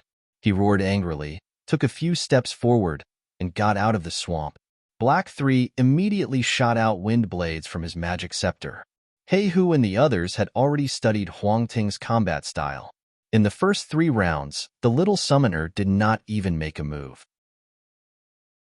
As they expected, Huang Tung's summoner was their biggest weakness. Big brother, watch out, Wenren Xiu reminded him loudly as she put her hands on her waist. Yunsheng then saw that there was a sword on Wenren Xiu's waist. The sword in Wenren Xiu's hand made several sword flowers and repelled He Er, who pounced on her. Big Black and Black 3 faced Feng Kuo at the same time. Feng Kuo was protecting Yunsheng on his shoulders while blocking Big Black's attack. It was already very difficult for him. In the first 3 rounds, Feng Kuo could still protect Yunsheng. But facing Big Black, whose strength was almost the same as his, and Black 3, who cast strange wind blades from time to time, Feng Kuo quickly showed signs of fatigue. A tricky wind blade slashed toward Feng Kuo's shoulder. He saw that the wind blade was about to kill him. He could have lowered his body to dodge, but if he dodged, Yunsheng on his shoulder would undoubtedly suffer. Feng Kuo frowned, but he did not dare to retreat. If he did not retreat, he would have to use his flesh and blood to block this attack. Yunsheng on his shoulder saw this and knew that Feng Kuo was trying to protect her. She was touched, and Yunsheng quietly used the end of her magic scepter to poke Feng Kuo's Chihu acupoint on his shoulder. Feng Kuo did not know that Yunsheng would suddenly make a move. There was a sour feeling on his shoulder like ants biting, and his shoulder could not help but lower. At the same time, Yunsheng beautifully turned over and nimbly avoided the wind blade. But then, Yunsheng found that something was wrong. After Black 3's wind blade missed, it did not spread in the wind. On the contrary, after the wind blade stopped in mid-air, it suddenly turned back and slashed Feng Kuo's shoulder. Feng Kuo's shoulder suddenly bled. What a cunning Black 3. It turned out that he did not use the ordinary primary magic wind blade, but the intermediate magic disguised as a primary magic, wind sickle. The wind sickle was almost the same as the wind blade in appearance, but it would turn back halfway to form a more powerful wind sickle. If Yunsheng had not escaped in time just now, she would have been chopped into 2 pieces by now. Feng Kuo's shoulder was injured, and his body's strength was relaxed. His counterattack immediately slowed down a lot. Boss, I'll do it. Wenren Xiu concentrated her Do Qi on her sword. The sword suddenly grew a few inches and turned into countless sword lights. The sword lights covered Black 2's body, forcing him to retreat a few steps. Mu Nanyan also chanted the earth thorn magic at the same time. Several earth thorns broke out of the ground, disrupting the enemy's pace. Feng Kuo used his Do Qi to protect his heart and watched the situation in the field with rapt attention. He suddenly felt that something was wrong. After the game started, there was still one person in the Black Guards who did not move. The summoner, the opponent's summoner, had not made a move so far. Yunsheng had already revealed that her summoned beast was Xiao He, but Black 4's summoned beast had not shown its true face. Even when facing the forest tiger, Black 4 did not summon a beast. A bad premonition arose spontaneously. Pong, a violent collision sound, and Mu Nanyan screamed in pain. The defense in front of her cracked. An armor-piercing beast broke out of the ground and unexpectedly broke Mu Nanyan's defense. It was a rank 4 armor-piercing beast, about 70 to 80 years old. It had a burly appearance and weighed about 100 pounds. Its appearance was somewhat similar to a pangolin. Its whole body was covered in thick scales, and its sharp claws and teeth pressed on Mu Nanyan's neck. Mu Nanyan could only use her magic scepter to block it. Seeing that Mu Nanyan was in danger, Wenren Xiu's handsome face showed a touch of anxiety, and the sword in her hand was also disrupted. Go save Nanyan. Feng Kuo took a deep breath. Ignoring the blood on his shoulder, he raised his magic scepter and chanted. Feng Kuo was a dual cultivator of magic and Do Qi. In a situation where the enemy was strong and he was weak, he still did not panic and calmly cast magic. Stubborn. 4. Kill that woman first. Black 4 smiled ferociously. He and Black 3 swarmed forward to entangle Feng Kuo and Wenren Xiu. No one was in the mood to pay attention to Yunsheng. Baby, let them see blood. Kill that female magician first. Black 4 looked coldly at Mu Nanyan, who was desperately resisting. Before you kill someone, shouldn't you make sure that you are still alive? Black 4's back was cold. He looked carefully and found that the summoner of Huang Tong had unknowingly stood beside him like a ghost. The black-haired, black-eyed girl had a sweet smile on her face. Chapter 165. When he found Yunsheng, He was shocked at first, and this shock made him miss the opportunity to make a move. Yunsheng raised her hand, and a very strange-looking weapon flashed. Before He could react, he felt a sharp pain in his hands, and both his wrists were cut off. He screamed. The main artery in his wrist was cut, and blood gushed out like a fountain. Who was Yunsheng? She was a modern female doctor who could control life and death. Under her scalpel, countless lives were saved. But she could also turn into a bloody god of death at any time. The people on the field only paid attention to the actions of the other people. When He screamed, they only saw a strange scene. Yunsheng's knife was too fast.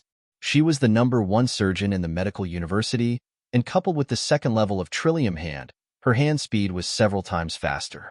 In other people's eyes, it was just a flash of light. They saw He screaming. Both his wrists were cut off, and he kept rolling on the ground. His arteries were all cut, and blood kept spurting out. In less than a quarter of an hour, He would die. Yunsheng's eyes were only left with a chill. The 4 brothers of He who deserved to die for what they had done. As early as walking on the field, Yunsheng's heart had sentenced them to death. The summoner was injured, and his summoned beast was also fatally injured. Mu Nanyan saw the opportunity and smashed the head of the armor-piercing beast with her magic scepter, throwing it out. Lao Si. Haida was the closest to He. He rushed forward, wanting to check He's wound. Xiaohe, go. But how could Yunsheng give him a chance? She called out Xiaohe from the Linglong Beast Tower. Swallowing the Sky Battle skill, activate. Following a wolf-like howl, the entire branch arena was plunged into darkness. It was like going from day to night all of a sudden. It was dark all around, and no one knew what had happened.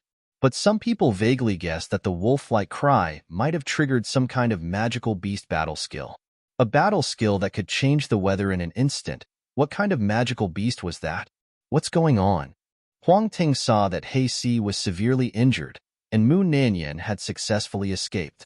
Feng Kuo and Wenrenxiu were immediately energized. However, it was pitch black all around them. They had no choice but to be on guard in case the black guards took the opportunity to launch a sneak attack. In fact, Huang Ting and the rest's worries were unnecessary because the Black Valiant hunting squad had witnessed Black 4's strange injury and the sky darkening. Everyone was panicking. Haida wanted to save He, but he lost his way in the dark. The darkness came in a strange way. Even though Haida was a revered martial artist and his 5 senses were much sharper than ordinary people, he still could not see anything clearly in the darkness. In the darkness, a figure landed on Blackie's neck like a bolt of black lightning. I told you. I'm going to break your neck like a chicken. Yunsheng sat on Blackie's shoulder.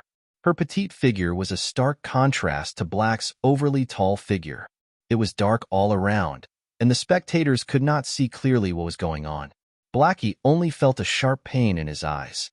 He reached out to grab Yunsheng, but Yunsheng's body was as slippery as a loach. In her hands, 4 seasons glazed needles pierced into Blackie's skull. When a warrior reached the revered martial artist realm, his skin, bones, tendons, and veins were as hard as iron. It was difficult for ordinary swords and spears to pierce through. However, even a revered martial artist could not change the meridians of the human body. When the 4 seasons glazed needles that were infused with magic entered his head, a strange feeling of heat and coldness entered his body. Blackie only felt that he was hit by several types of magic. He stood there stiffly. Yunsheng's hands were like daughter, tightly wrapping around Blackie's neck. After she felt his bones, she exerted force with both hands. A cracking sound was heard. At the last moment, Blackie only knew that his neck was twisted into a ball like a fried dough twist. The darkness gradually dissipated. Big He was still in his original position. His hands were still in the same position as when he was grabbing Yunsheng. However, his head made the hunters, who had taken countless risks and were not afraid of death, suck in a breath of cold air. Blackie's head was strangely reversed. His eyeballs were protruding. He died with a grievance. His mouth, nose, and eyes were all covered in blood. His face was burned black, frozen, and covered with dust. It was as if he was hit by several magic at once. It looked as if he had been attacked many times in the dark. Blackie on the ground was bleeding, and he was dead. Big brother. Fourth brother. Blackie Air and Blackie San cried out in pain. However, none of them dared to go forward. In the huge arena, there were only 4 people standing there. Whether it was Heihu, Huang Ting's people, hundreds of spectators, or Lan Lan, who had forgotten her responsibility as a referee, everyone's eyes fell on one person. 1 needle, 2 needles, 3 needles, 4 needles. After using the Jade Marrow skill to suck out the 4 needles from Big Black's head, Yunsheng did not forget to wipe the blood from the needles on Big Black's body. She calmly wiped the needles and her eyes fell on Blackie Air and Blackie San. She opened her mouth and said something that shocked the whole arena. Let's fight together. It'll save us time and effort. Hiss. When the people who were listening to the story said this, everyone in the restaurant sucked in a breath of cold air. Although it had been 2 days since the B-grade hunter assessment that had caused a stir in the entire Dezhou country, when the storyteller mentioned how Huang Tung's summoner had killed He Si and then Haida, especially when she had pulled out the 4 needles from Haida's head, everyone felt a chill run down their spines. It was as if their heads had been pierced by 4 needles. The result of the assessment was no suspense. Huang Tung won. In the situation of 2 dead and 2 frightened, Zhan Zian, who came back to her senses, communicated with the Blackie Hu hunting team, who only had 2 people left. Blackie Hu announced the defeat, and the Huang Ting hunting team finally obtained the B-level hunter qualification. That assessment could be said to be very satisfying, but the most popular one was the summoner who seemed to be the weakest, but suddenly broke out in the end. Some people said that she was not only a summoner, but also a genius in both magic and martial arts. Otherwise, how could he be so strange that he could kill 2 hunter powerhouses without even using magic? After the competition, countless people surrounded the arena of Mount Daoi, wanting to see Yunsheng's real face. However, due to the protection of Huang Ting and the others and Yunsheng's illusion earrings, the outside world recognized her body shape and the pseudonym registered in the Hunters Guild. The rest of the information was unknown. Although they did not know Yunsheng's specific appearance and background, the rumors about her quickly spread in the hunting world of the Great Zhou dynasty and even in the hunting world of other countries. She was ruthless and young. After that battle, Yunsheng even received a resounding title, Bloody Lowly. Chapter 166. In Daoi Mountain, Huang Ting and the other 2 were still waiting for the results of the B-level hunter assessment of the hunting branch. At this moment, they were sitting in a luxurious restaurant in the city with a table full of good food and wine. However, Yunsheng, who was supposed to be the biggest contributor, was nowhere to be seen. On the seat where Yunsheng was originally sitting, Xiao He was happily gnawing on a few pieces of carefully cooked demon beast bones. After confirming that Xiao He could use a combat skill like Swallow the Sky, Xiao He's status in the eyes of Huang Ting and his team rose sharply. Bloody Lowly? That group of people is too ridiculous. Xiao He is so cute. How can they give her such a title? Wenren Xiao grabbed a demon beast leg and gave it to Xiao He. Xiao He didn't even lift her eyelids. She grabbed the table with her claws and cut off a demon beast leg. Except for her master, Yunsheng, she ignored all the food that was handed to her. Actually, it was quite bloody. I didn't expect Yunsheng's needles to be so powerful. Mu Nanyan was the closest to Yunsheng at the competition that day. Although she didn't see how Yunsheng did it, she was sure that Yunsheng's technique was faster than old Feng was. A little girl, unless she had been practicing martial arts since she was in her mother's womb, how could she kill Haida and He Si so quickly? That day, when Yunsheng was bathed in blood and pulled out the needles calmly, she was like the god of death. The title of Bloody Lowly was well-deserved. Let's not mention this in front of Yunsheng. Although we haven't been with that child for long, she's like a dusty pearl, gradually emitting a luster that belongs to her. She's our teammate and has her own secrets. However, we won't ask too much. Fengqua's face was calm. That day, he saw killing intent in Yunsheng's eyes, but he didn't see madness. This made Fengqua admire Yunsheng even more.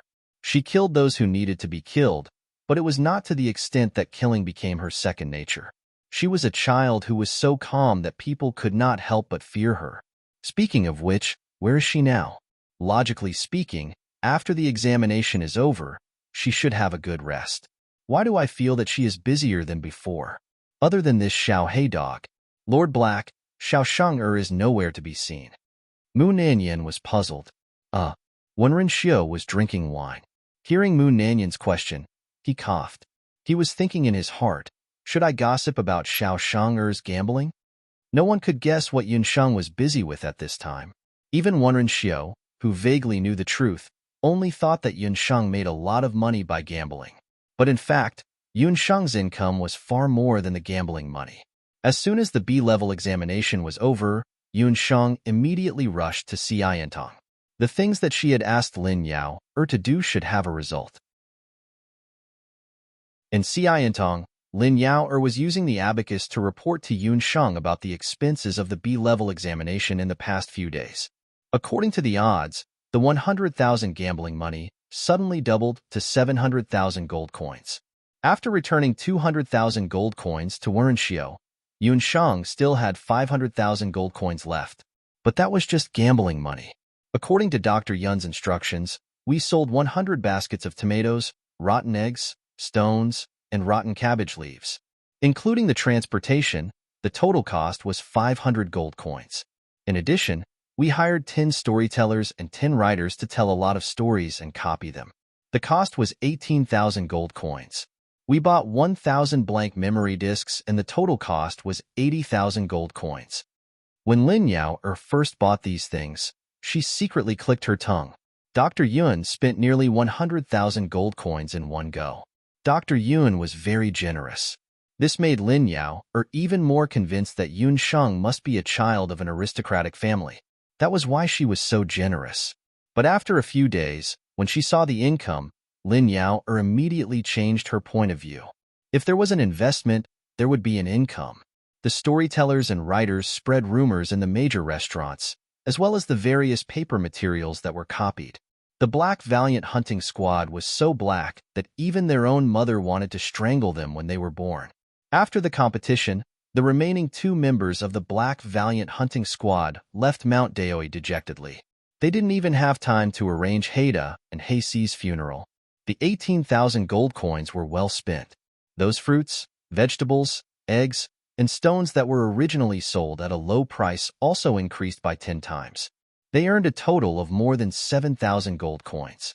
But the most impressive thing was the 1,000 blank memory disks. Lin Yao was also a magician. She also knew that the blank memory disks were used to memorize magic. They could clearly record sounds and effects. Other than recording all kinds of magic, their biggest use was for some magic students to record all kinds of magic that their tutors used in class. It was used for revision or to skip class. The price of the blank memory disks was not cheap. One discs cost 80 gold coins. When Yunsheng bought 1,000 discs in one go, Lin Yao was very depressed. Who would have thought that after the end of the B-level assessment, when the Phoenix Hunter team defeated the Black Valiant team, those hunters who were regretting that they did not have the admission ticket side. However, the memory disc of the B-level assessment was released on the market. Not only did the discs clearly record the entire process of the competition, but it also included the taunts that the Black Valiant hunting squad encountered when they entered the arena. It also included the whole process of the bizarre deaths of Big Black and Big Black. The memory discs were complete and clear. They reproduced the entire process of the competition. So when these memory discs were released on the market, it was immediately snatched up. In the end, the memory discs that cost less than 80 gold coins were sold at a shocking price of 1,000 to 1,500 gold coins each. This also created a new record in the history of using a memory discs to record a competition. Everyone was guessing who it was that had recorded the first memory scroll. 1,000 discs of memory discs eventually earned a high return of more than 1 million gold coins. This shocking amount of wealth made Lin Yao completely dumbfounded. Using the memory discs to copy the entire process of the B rank assessment and reselling it. This idea was not unfamiliar to Yun Shang, who had experienced countless pirated CDs. When she used the intermediate magic discs given by Mary to learn magic, she was already inspired. This time, the battle between Phoenix Hunting Squad and the Black Valiant Hunting Squad gave her a real practical battlefield. But she didn't expect that the people of the Wuji continent would have such a high demand for this kind of pirated discs. 1,000 discs of memory discs, the supply simply couldn't meet the demand. Yun Sheng couldn't help but shake her head and sigh. The people of the Wuji continent who don't have the internet and entertainment activities are really too sad. Miracle Dr. Yun, should we take some measures? I heard that there are already people imitating our memory discs on the market. Lin Yao saw that there was money to be made, so she wanted to distribute more memory discs. No need, 1,000 discs. The market is almost saturated. We should stop while we are ahead, so as to avoid people finding out that the enchanting is involved in this incident. Yun Sheng thought for a moment. The so-called windfall was just a one-time fortune. She still wanted to focus on the development of the enchanting, which was more reliable. After the assessment, Yun Sheng became a little rich woman with a bulging purse. Chapter 167. The hunter assessment had ended, but the storm caused by this assessment had just begun. A magic scroll that could be sold for 1,000 gold coins, and the cost of a blank memory scroll was only 80 gold coins.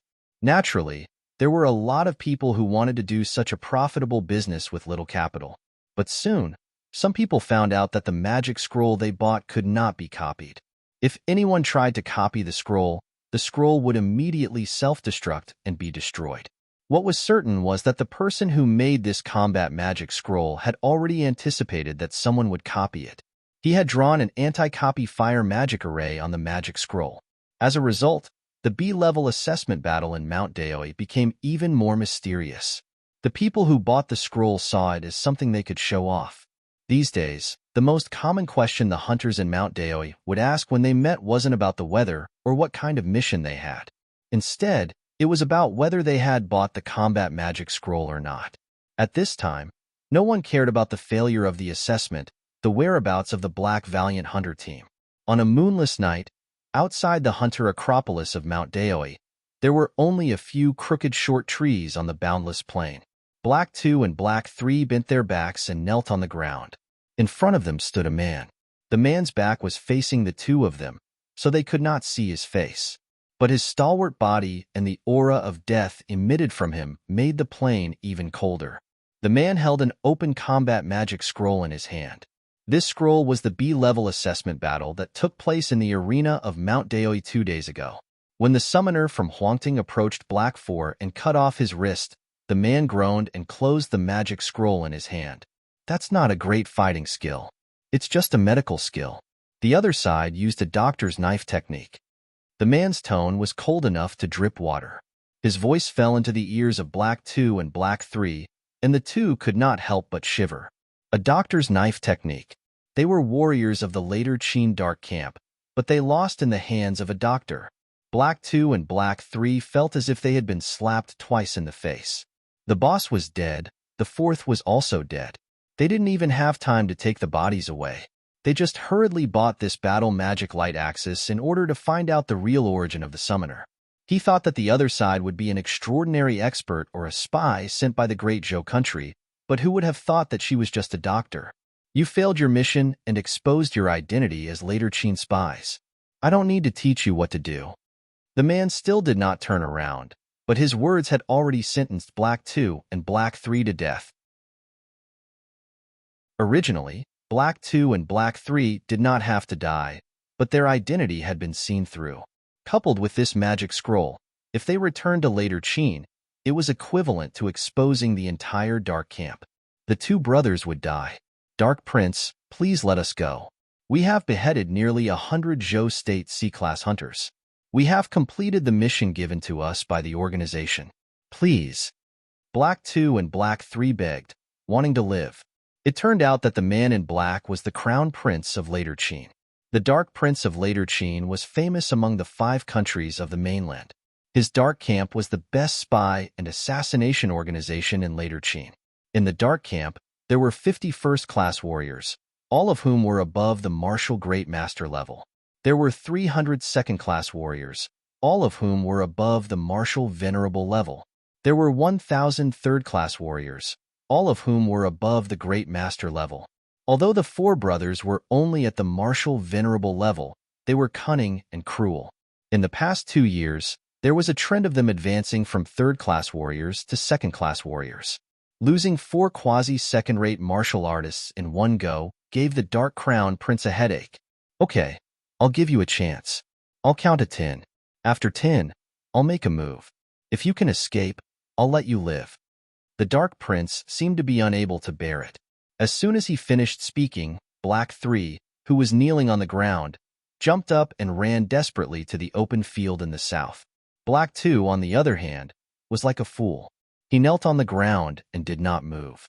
The Dark Prince did not even lift his eyelids. He could only hear him counting in a low voice, 1, 2. When he counted to 10, Black 3 had already run thousands of meters away. At such a distance, only a magician could succeed in one shot. However, the Dark Prince was a warrior whose cultivation was unpredictable and had never shown his skills in front of his subordinates. The wind seemed to be blowing stronger. Black 2, who was kneeling on the ground, did not even dare to lift his head. He could only see the Dark Prince's feet. Suddenly, the pair of dark-colored boots disappeared. The Dark Prince's figure merged into the night. In the distance, Black 3, who was running with all his might, burst into a bloody mist. His body was torn in half. The Dark Prince's hand was covered with fine scales. It did not look like a human's hand at all. He pierced through Black 3's body with his bare hands. Both Black 3 and Black 2 saw how he did it. Black 3, who was wearing armor, had no resistance at all. He was torn in half alive. In the dark night, the Dark Prince's eyes emitted a scarlet light. His face was also revealed. It was a resolute, masculine face with a head of wild black hair. The Dark Prince was like a lone wolf in the desert. He casually threw Black 3's body away like a piece of paper. Why didn't you run? The Dark Prince did not kill Black 2 immediately. If he remembered correctly, Black 2 was the most meticulous one among the 4 brothers of the Black family. The Dark Prince has successfully merged with the blood of the King of Beasts.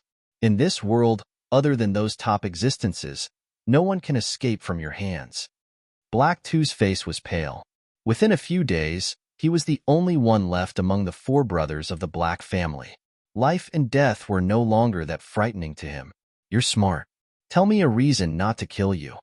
The fine scales on the Dark Prince's hand quickly faded. His hand returned to its original appearance. It was a pair of exquisite, aristocratic hands. This subordinate knows that I've disgraced Later Qin and deserve to die.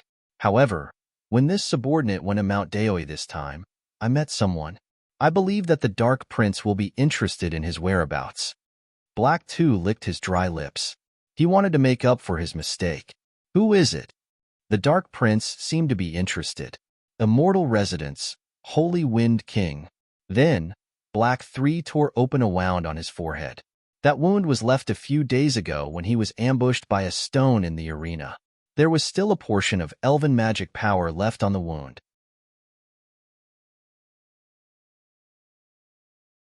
Chapter 168. Yun Shang had a headache. When she found out that her disguise magic was actually seen through, the joy of becoming a rich woman was immediately washed away. Soon after Yun Shang walked out of the Xiantong, the divine wind from the immortal Zhu country, like a ghost, followed Yun Shang.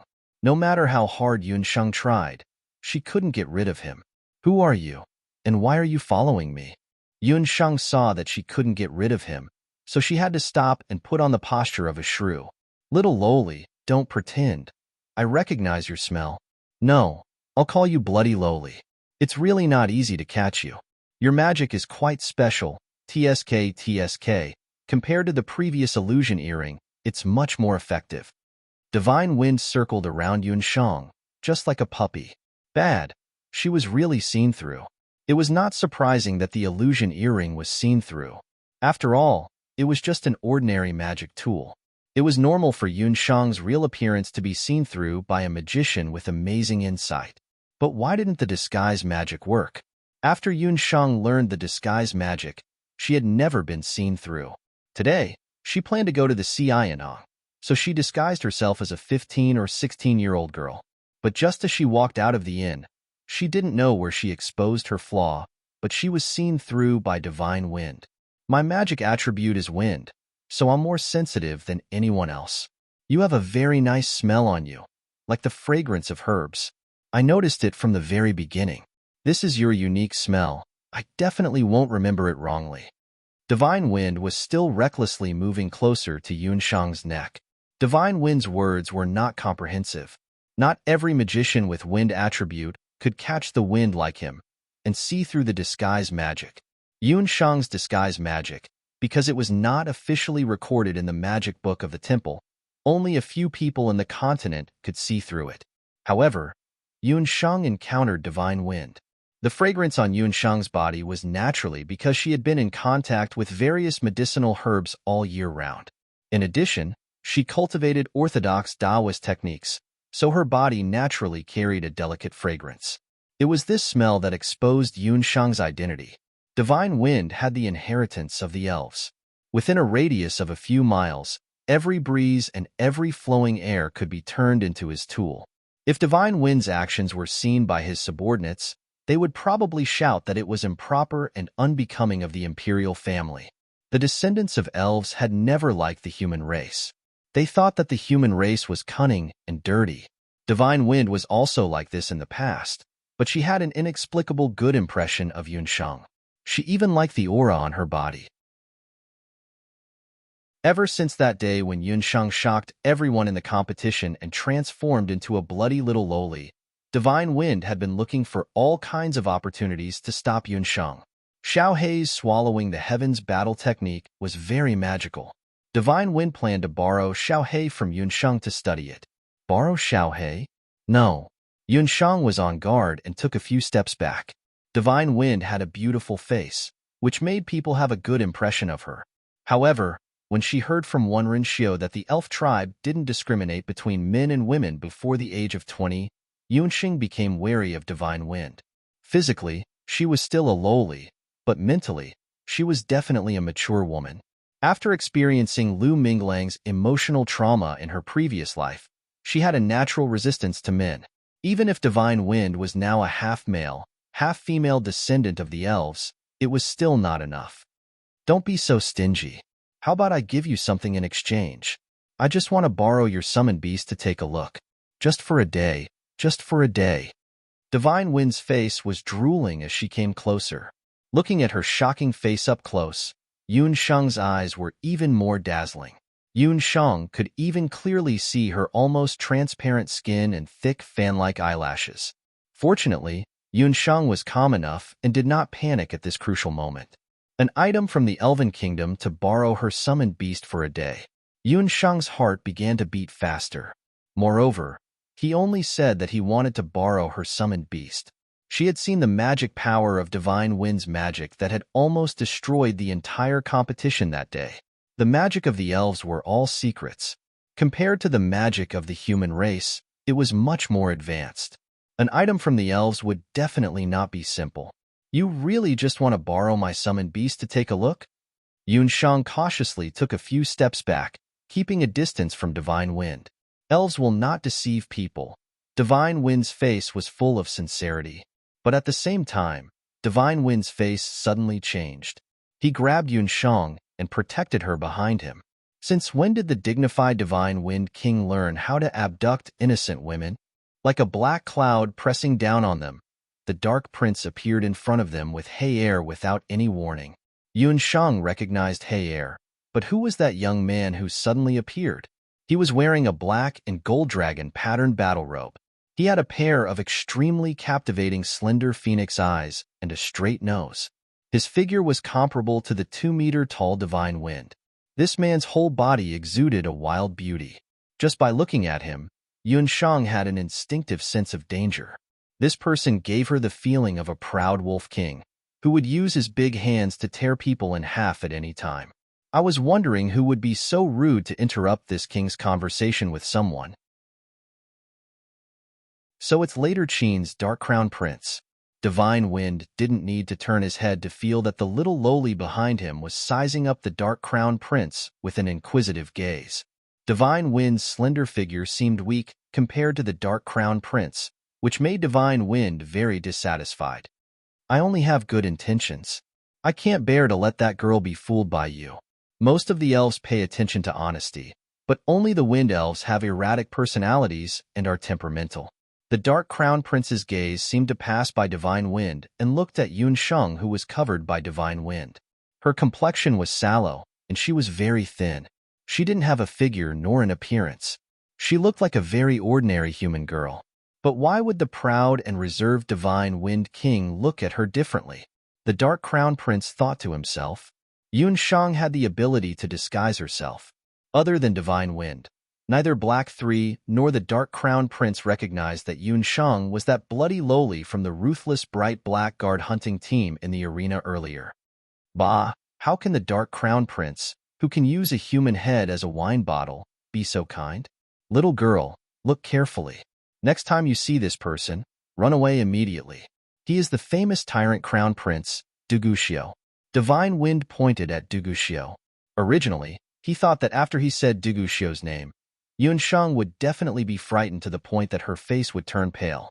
He would also be able to comfort the little lowly's frightened little heart, who knew that after a while, Yunsheng still had a confused expression. Have you never heard of this Tyrant Crown Prince? Then you should have heard of the Wuji 5 Jade Annulus, right? Divine Wind made a fuss. What's the Wuji 5 Jade Annulus? It's very famous. Is it a person or a treasure? Yunsheng's words shocked the Dark Crown Prince, and his face darkened.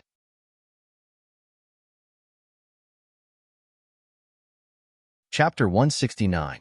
Xin Feng's mouth was wide open, revealing a mouthful of sparkling white teeth. It was as if he had seen a new continent. You actually don't know about the Wuji 5 Jade Annulus? Are you from the Wuji continent? Actually, I'm not. I'm just a passerby who was accidentally given the good person card and stayed as a permanent resident. Yunsheng pouted. She wasn't surprised by Xin Feng's identity. Wenren Xiu had already said that Shunfeng might be a member of the Immortal Abode's imperial family. She just didn't expect him to be a prince of the Immortal Abode. The Wuji 5 Jade Annulus isn't a person. No, they're a person. I'm referring to the 5 newly emerged geniuses who are as flawless as Jade. They are the first Jade, Tang Yuan's second Prince Li Xiao. The second Jade, Peng Lai's Prince Regent Ji Rumo. The third Jade, Immortal Abode's Shunfeng clan. Hee, that's me. The fourth Jade, later Qin's Dark Prince Duguxiu. The fifth Jade. Before Shunfeng finished speaking, he was interrupted by the Dark Prince's snort. Flawless Jade. They really are flawless. Yunsheng glanced at the two of them. In terms of temperament and appearance, if the two of them were placed in the modern era, they would definitely be screen killers with both strength and idols. In addition, with their background and cultivation, they were worthy of being called the nation's Jade Annulus. You dare to be ranked in front of me and call yourself the third Jade? The Dark Prince was very dissatisfied with Shun Feng's explanation. A dense pressure was emitted from his body. It was as if the air in the surroundings was instantly sucked dry by someone. Yunsheng immediately felt that it was difficult to breathe. Such a dense, murderous aura. That Dark Prince must be someone who has walked through mountains of corpses and seas of blood. The battle aura he cultivates must also be of the murderous aura type. Suddenly, a light breeze blew over, blowing away that dense killing intent that was suffocating to the point of suffocation. Xin Feng's sparkling eyes carried a bit of worry as he looked at Yunsheng with concern. Duguxiu, that ranking is publicly acknowledged by everyone. If you have a temper, then take it out on me. Why are you venting your anger on her? Seeing Divine Wind's expression as if someone had touched his reverse scale, the Dark Prince's eyes deepened. Divine Wind, the others were all ranked according to the year, month, and day of birth. Only you and I were born on the same year, month, and day. Why are you ranked before me? I've said it before. Unless you and I have a real fight, Don't even think about calling yourself the third wall of Wuji in front of anyone. Damn, Yunsheng finally understood.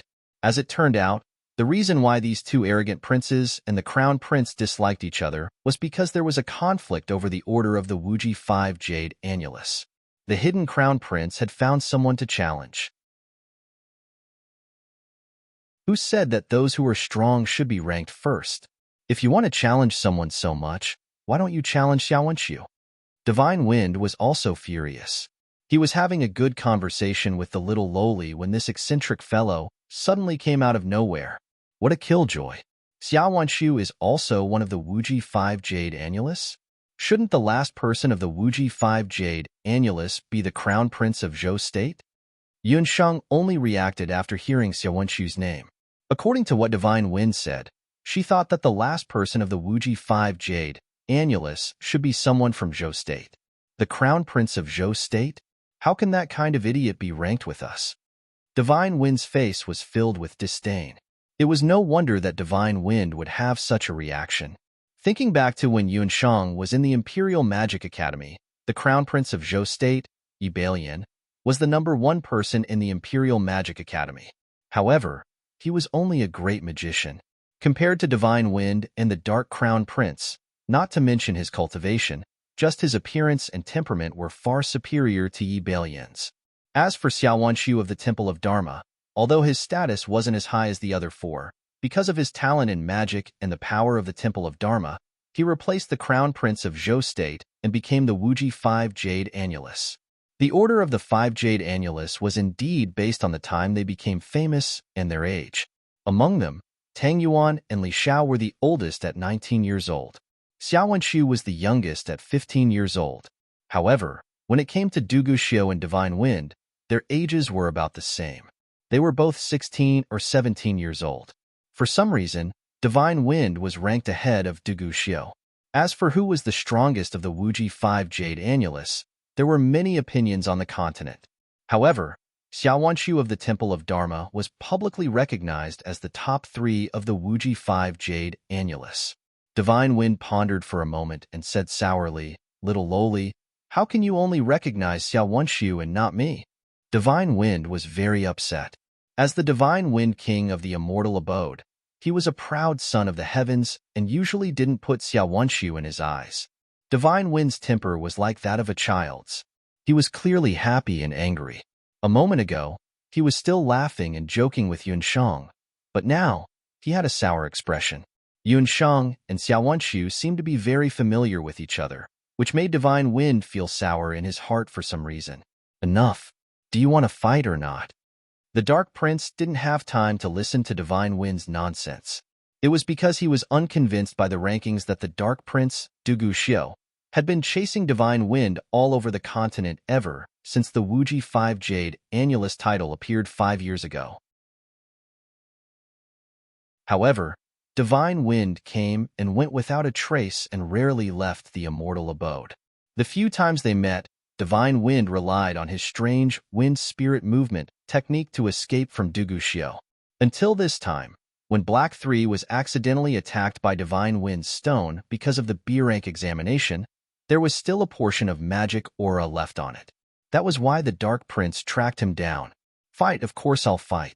But before that, you have to catch up to me first. Divine Wind smiled slyly. He suddenly hugged Yunsheng's slender waist, and a pair of green wind wings appeared on his back. His long legs kicked off the ground, and he rushed into the sky.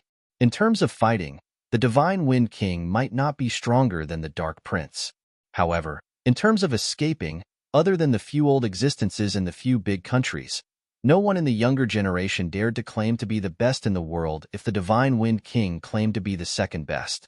This was also the reason why Dugu Xiu hadn't succeeded in catching up to Divine Wind for the past 5 to 6 years. However, this time, the Dark Crown Prince came prepared. This move again. Do you think that I'll let you escape again? The Dark Prince frowned. His Qilin armor made a clattering sound, and he followed closely behind Divine Wind as if he was stepping on clouds. If it was just Divine Wind alone, Dugu Xiu might not be able to catch up to him. But this time, Divine Wind also brought along Yunsheng. His movement technique would more or less be affected. With Divine Wind in front and the Dark Prince behind, both of them were top existences among the younger generation. On the streets of Mount Daoi, two figures quickly flashed past. Those hunters only had time to see the figures flash past. Who are they? What a fast movement technique. What answered them was only a gust of wind. Seeing that the city was noisy, Divine Wind didn't let go of Yunshang and directly ran out of the city.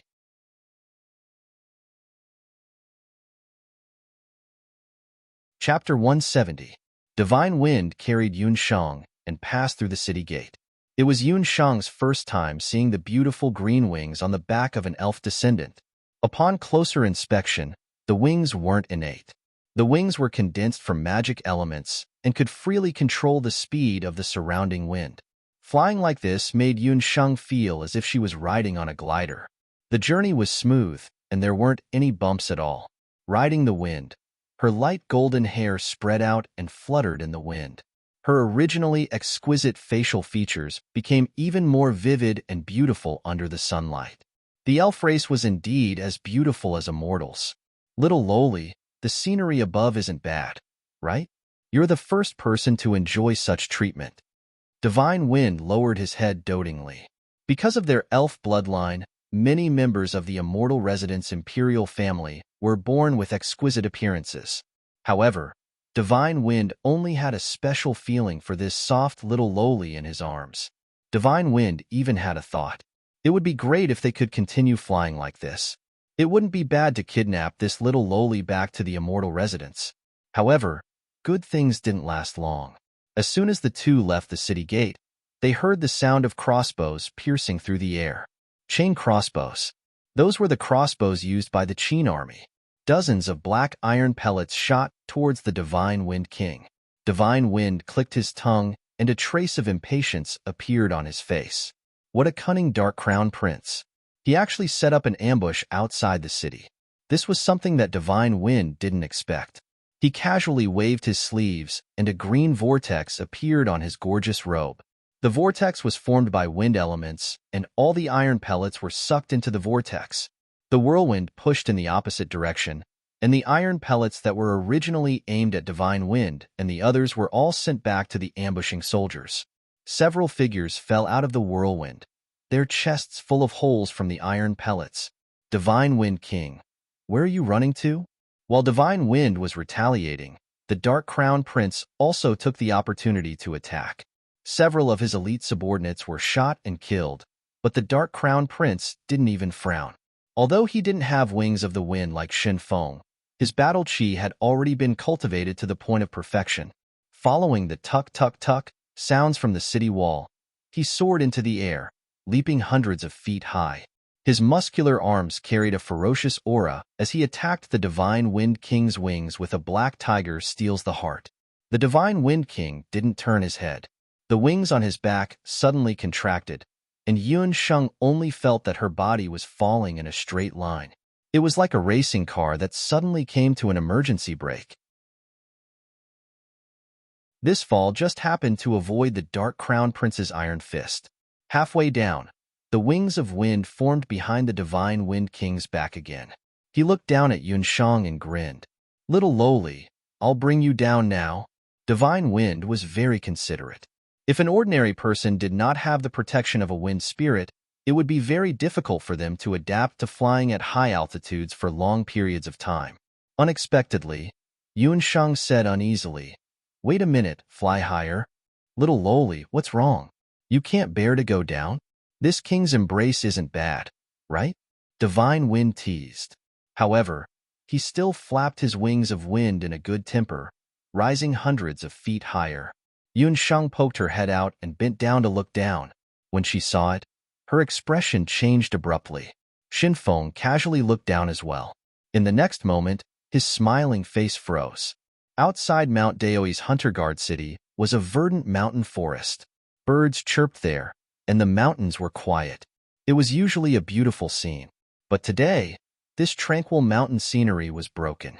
Although they were high up in the sky, a faint earthquake could be felt at this moment. As far as the eye could see, the verdant mountain ridge in the distance was rapidly peeling away at the speed of a blink of an eye.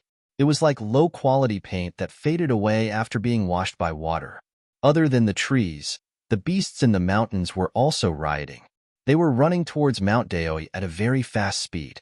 The Dark Crown Prince had already arrived. He followed Divine Wind's line of sight and looked over. The distance was too far.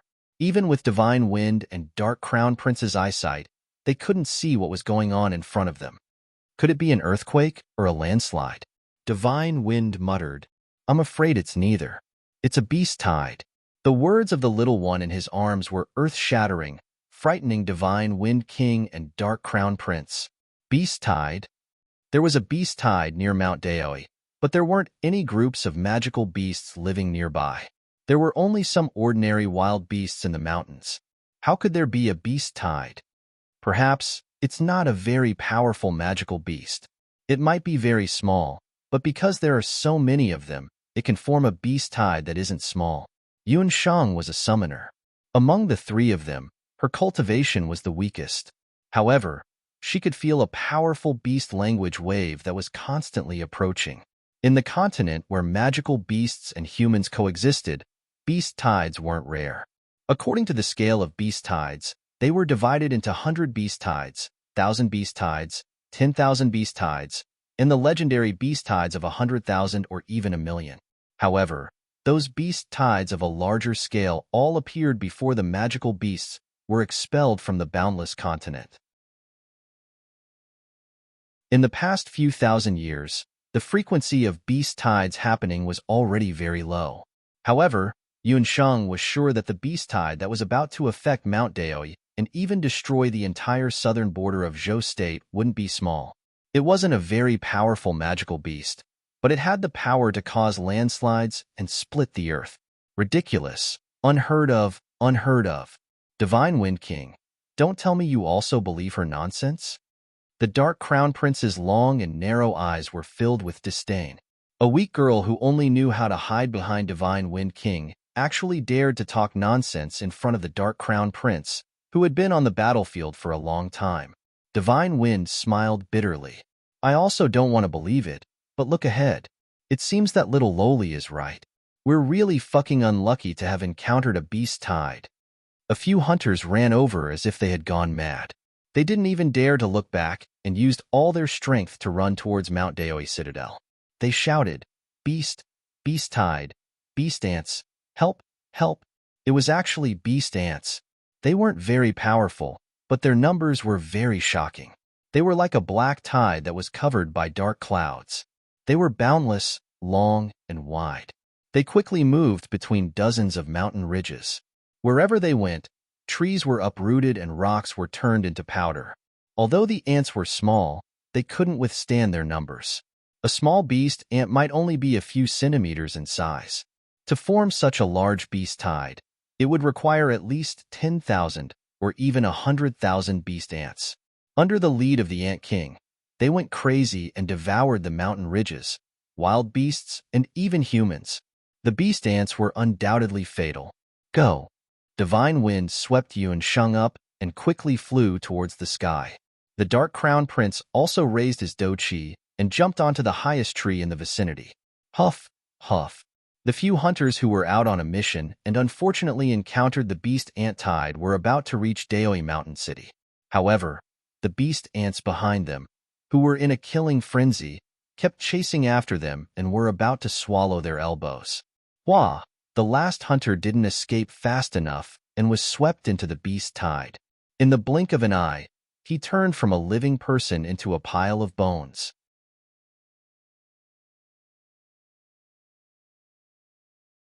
Chapter 171. Countless ant beasts crawled over the hunters' corpses. Each of them was the size of half a thumb. Their eyes emitted green light as they waved their sharp ant pincers.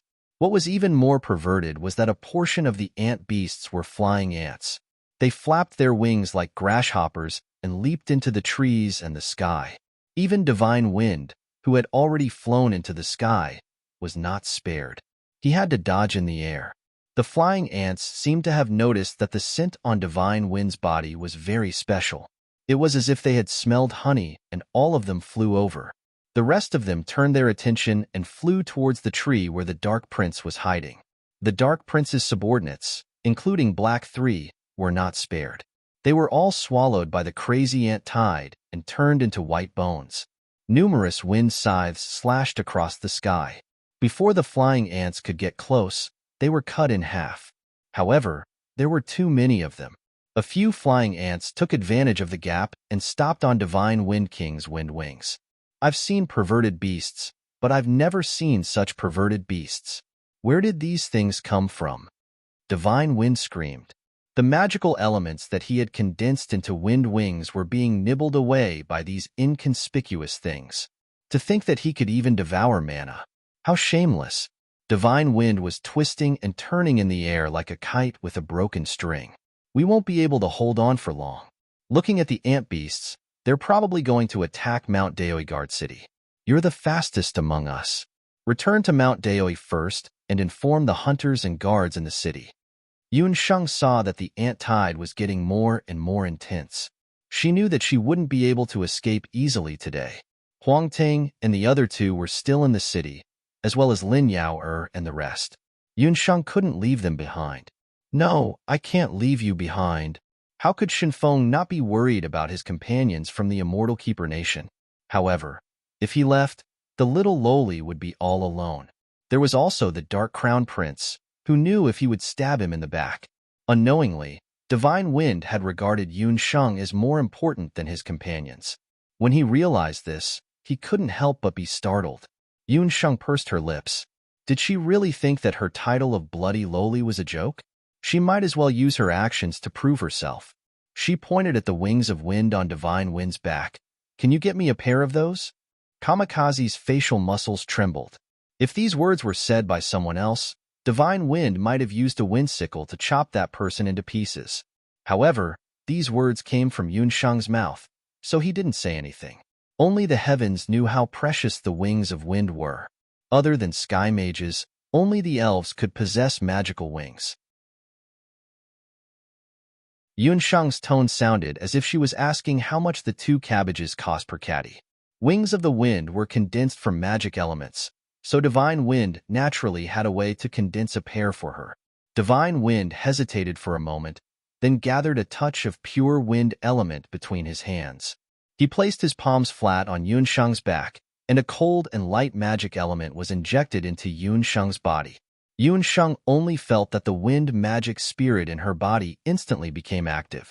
Feeling the change in Yunsheng's body, Divine Wind couldn't help but raise his eyebrows. He originally thought that Yunsheng was only a fire mage, but according to the current situation, she was also a multi-element mage.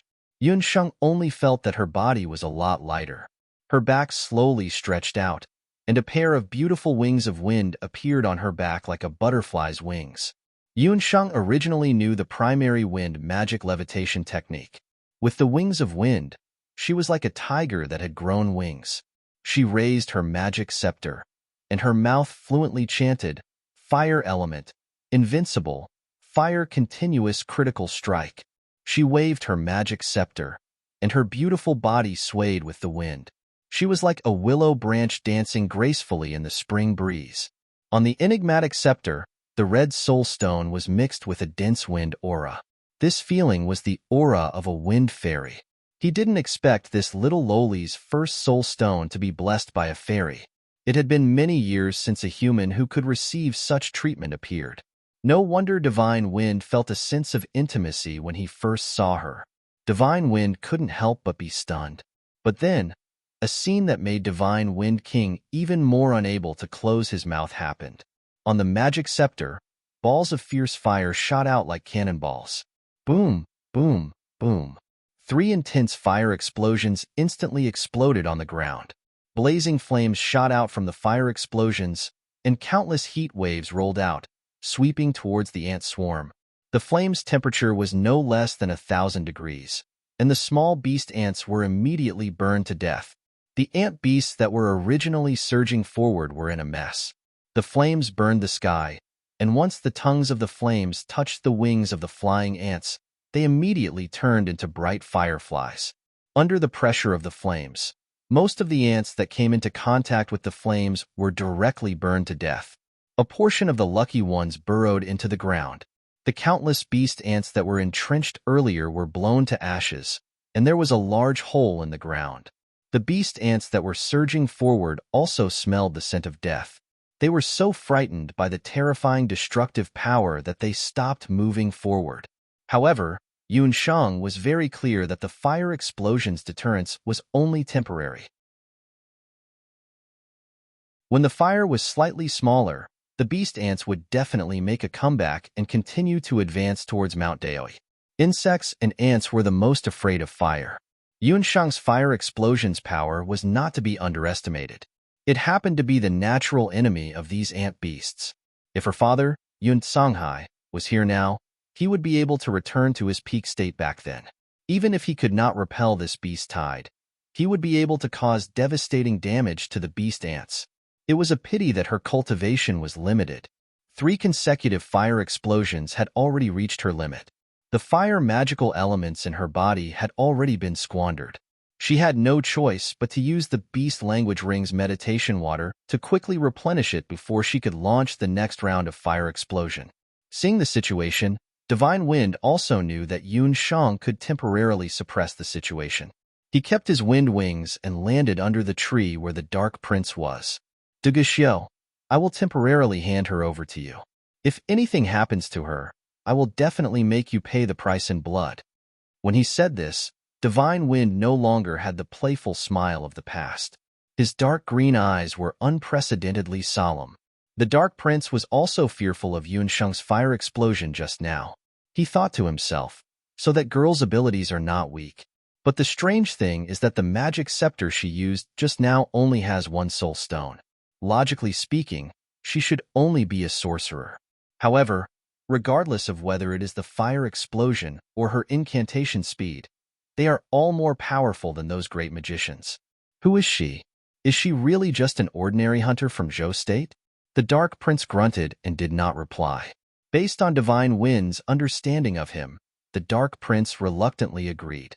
Divine Wind did not stay any longer. He turned into a green light and streaked towards Mount Daoi Guard City like a shooting star disappearing in the sky. Half an hour passed. Yun Shang had already drunk the 9th bottle of meditation water.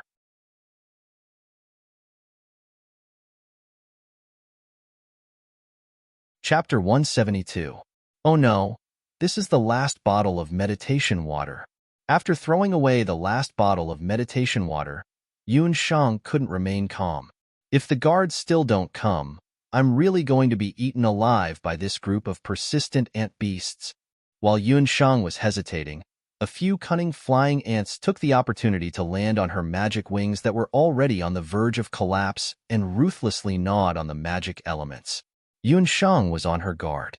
She gritted her teeth and cast a levitation spell. She floated a few inches higher and pulled some distance away from the densely packed ant beasts on the ground. Not far away, the Dark Prince was like a stubborn rock, motionless. After Divine Wind left, he maintained the same posture. He didn't take the initiative to retreat or run away. He emitted a murderous aura that was as sharp as a blade. With just a glare, the nearby ant beasts immediately bounced away as if they had encountered a fire. Yun Shang suspected that the Dark Prince only had a volcano. If those ant beasts got any closer, they would probably be killed instantly. Just as Yun Shang was cursing the Dark Prince in her heart for fighting the ant tide alone. Woo-woo-woo-woo. A strange insect sound came from the ground. The insect sound came from the deepest part of the ground and sounded very much like a human's mumbling. When it fell into a person's ears, it made them feel distracted, and it was hard to raise their spirits. As the sound became louder and louder, the ground protruded and a hole opened up. From the hole, a rotten smell like that of a corpse emitted out. The ant beasts that were originally restless all carefully gathered towards the hole. Upon closer inspection, their antennae were all drooping down as if they were commoners seeing an emperor and bowing in respect. A giant ant the size of a dog crawled out from the ground. Although it was called an ant, it was at least 10 times larger than other ant beasts. Its size was about the same as Xiao He, and its exterior was covered with a thick shell that was like a battle armor. What was more shocking was that there were at least 100 centipede-like legs under its abdomen. Each leg emitted a strong poisonous gas. The soil under its feet immediately turned as black as ink. One look, and one could tell that it was extremely poisonous. Commander-level centipede ant king. Even someone as calm as the Dark Prince couldn't help but change his expression. Everyone knew that even though insect beasts were the weakest of all magical beasts, no one would ever look down on them because they were the most numerous on the continent. After the insectoids evolved to a higher level, they would have more limbs. The more limbs they had, the higher the insectoid's age and cultivation base would be. This beast tide came suddenly without any warning. The Dark Prince originally suspected that there was an extremely powerful magical beast general behind the beast tide causing mischief. Just looking at the beast ants' attack just now, it was a mess and he didn't see any high-level beast ants. Who would have thought that such a monster would emerge from the ground? The magical beasts in the boundless continent were divided into 9 levels from low to high. Above the 9 levels were commander-level magical beasts and general-level magical beasts. Perhaps only marquis or bishop-level magicians could kill such a monster. The level 3 or level 4 magical beasts that Yun Shang had killed for practice earlier were at most level 5. In front of this level 9 centipede ant king, they were simply trash. The Dark Prince was already at the peak of the continent's younger generation, but he was only a marquis. Together with Yun Shang, who was a magician, they still had to face thousands of centipede ants. The two of them together were not enough to fill the gaps between this commander-level magical beast general's teeth.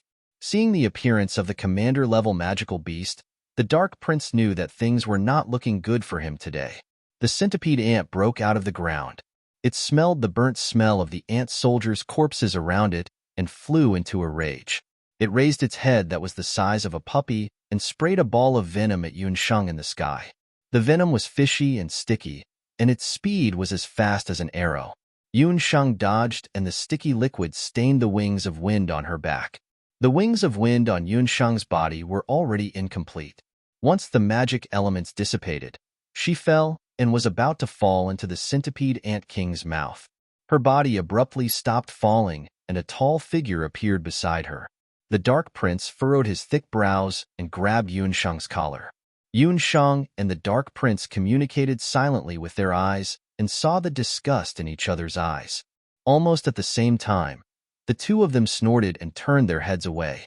Even though the Dark Prince didn't like Yun Shang, he didn't shake her off because he had silently promised Divine Wind that he would take care of Yun Shang.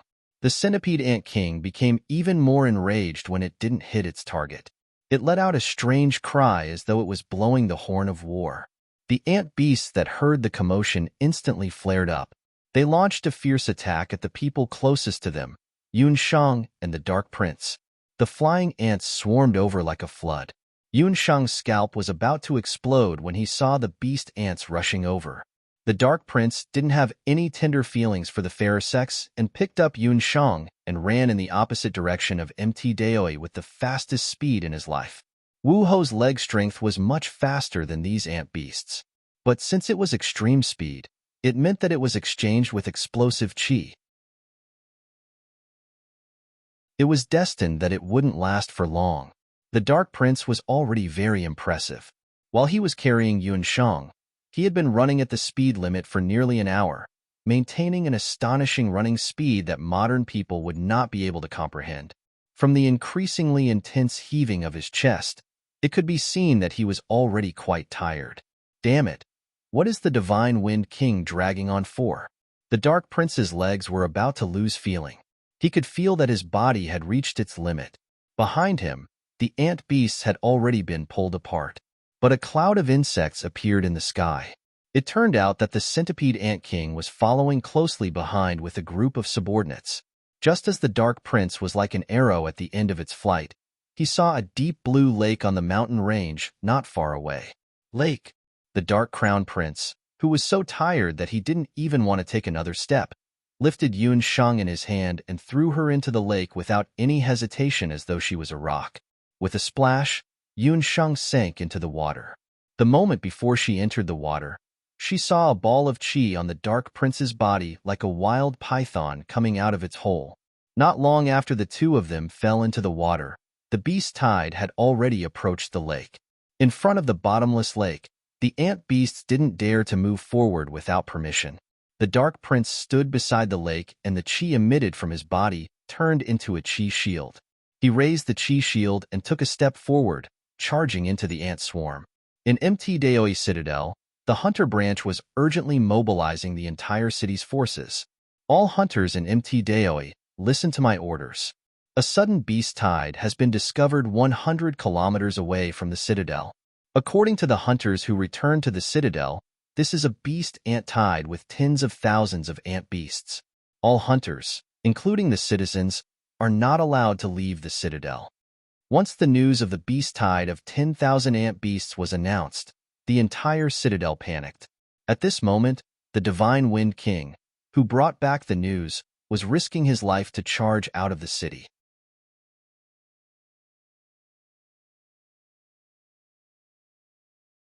Chapter 173.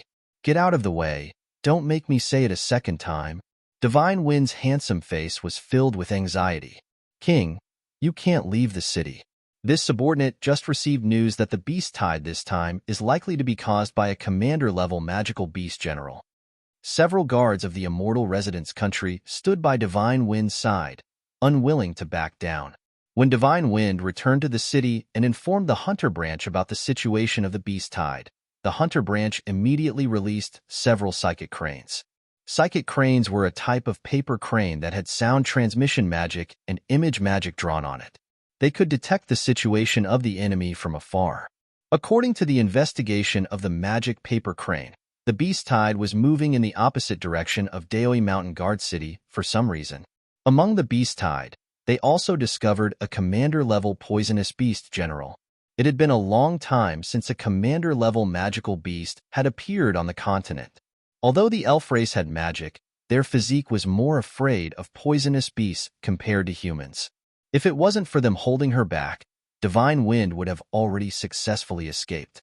At this time, her heart had already flown out of the city. A commander-level beast general, Divine Wind regretted. She shouldn't have left the little lowly outside. If something happened to her, she wouldn't be able to forgive herself for the rest of her life. King, you are the last successor of the Divine Wind clan. You can't ignore the continuation of the entire Wind Elven race for your own selfish reasons, General Batu bitterly advised. Batu, it's already too late. Divine Wind's face was filled with helplessness. Her light green eyes revealed an incomprehensible emotion. When I left the immortal residence this time, the high priest said that I would meet the person who made me stop. I think I have already met him. Wind elves were the most restless and the most unstable of all elves. But even if they were as willful as the wind, once they found the person who made them stop, they would always guard by their side. If that person died, then Divine Wind would also lose its life. Divine Wind's figure flashed and disappeared. General Batu was furious. After a while, he helplessly waved his hand, indicating the people of the immortal residence to immediately leave the city and search for the whereabouts of the Divine Wind King. Beside the lake, the battle between the Dark Prince and the 100-legged ant general had also reached its climax. The Dark Prince held the battle chi shield in his hand and was like a war god. He was unstoppable. The battle chi shield in his hand blocked the flying ants from all directions. Countless flying ants crashed into the battle chi shield, causing their heads to bleed. The ground was soon filled with the corpses of the beast ants. Facing the heavy casualties of his subordinates, the centipede ant general was so angry that he ground his teeth. The hundreds of strange legs under him wriggled and moved nimbly on the battlefield, accurately dodging the Dark Prince's attacks time and time again. It spat out several streams of venom from its mouth, and when the venom touched the Dochi shield, the corner of the shield immediately melted. What a powerful venom! It had already melted the wings of wind, formed by the magical elements earlier on. Who would have thought that it would be equally effective on the combat aura shield formed by the combat aura? The Dark Prince's combat aura shield was quickly shattered by the venom. With the shield broken, the surrounding flying ants came back in wave after wave of attacks pressed towards Dugushio. At this moment, another ball of venom was sprayed on Dugushio's leg. A heart-piercing and corrosive pain swept over him. Dugushio staggered, and his vision became blurry. The venom of the hundred-legged ant general was much more powerful than he had imagined. Duguxiu wasn't someone who was fond of fighting. He knew that he was poisoned and hurriedly sealed a few major acupoints on his chest to prevent the venom from spreading. He then jumped into the lake behind him, and his tall body sank into the water. The ice-cold lake water swallowed his consciousness. The moment before he lost consciousness, Duguxiu felt someone supporting his body and quickly dived into the water. His life was saved. This was Duguxiu's first reaction when he woke up. Before he could savor the feeling of surviving a calamity, Duguxiu saw a pair of indifferent eyes. A pair of eyes that were as bright as the morning stars. The one who was sizing him up was the female mage that the Divine Wind King left behind. Her appearance wasn't outstanding, but looking at her up close, she had a pair of eyes that left a deep impression. The Dark Prince couldn't help but feel wronged for that pair of eyes. In comparison, Yunshang's appearance was too ordinary. There were plenty of girls like her around the Dark Prince. Scram. When he realized that Yunshang was checking his wound, Duguxiu fiercely reprimanded her. But the moment he opened his mouth, he felt a pain in his leg. When he looked at his thigh, his wound had already rotted. The venom of the hundred-legged ant general was extremely poisonous. It was like concentrated sulfuric acid and corroded a large wound on Duguxiu's leg. "You're injured and need treatment." Yunshang spoke with the tone of a doctor. Her gaze warned the Dark Prince not to move. The venom of the hundred-legged ant general was very special. Yunshang had checked it just now, and it even carried a portion of the power of darkness. The Dark Prince was a martial artist and had a very strong physique. But after being contaminated by the dark magic element, his body couldn't recover in a short period of time. If this dragged on for a long time, his body would rot bit by bit until he died. Yunshang took out the datura juice and planned to anesthetize the Dark Prince. However, the other party swept away the medicine bottle in her hand and knocked it over. "Don't pretend to be benevolent. I won't use your medicine." The Dark Prince was very vigilant. He wasn't willing to use any of Yunshang's medicine. 1 hour, at most 1 hour, and your left leg will rot completely. Half an hour later, your lower body will be completely paralyzed. After 1 day, no one in the world can save you, Yunshang said firmly. The Dark Prince hesitated. Although he didn't know much about beast poison, the venom on his leg was very powerful. At this moment, he couldn't feel the pain in his leg. He was heading to Mount Daoi alone. His subordinates and accompanying imperial physicians were all hundreds of miles away. The only person who could save him was this female mage of unknown origin. The Dark Prince didn't say anything. Yunshang squatted down again and tore open the pants on his leg.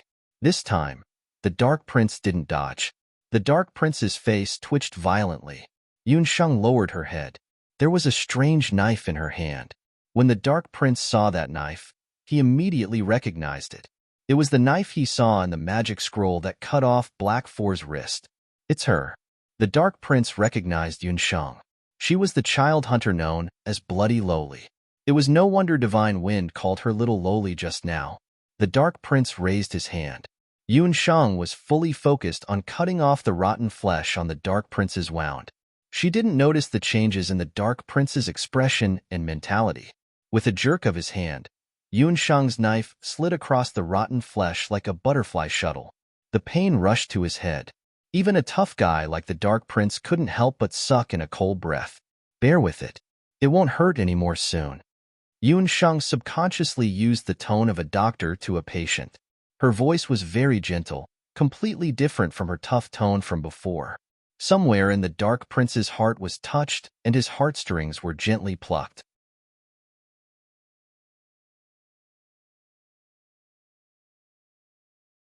Chapter 174. While he was hesitating, Yunshang had already cleaned up all of his poisonous flesh.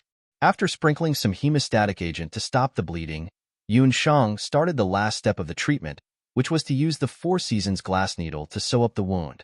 Yunshang didn't even raise her head and immediately took out the glass needle. Both her hands worked at the same time, and the needle nimbly pierced through the skin, quickly sewing up the wound.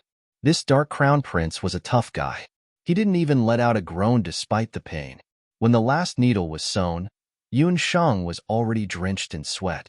She had gone through several dangerous situations today and used a large amount of flame explosion magic. Her physical strength was greatly depleted.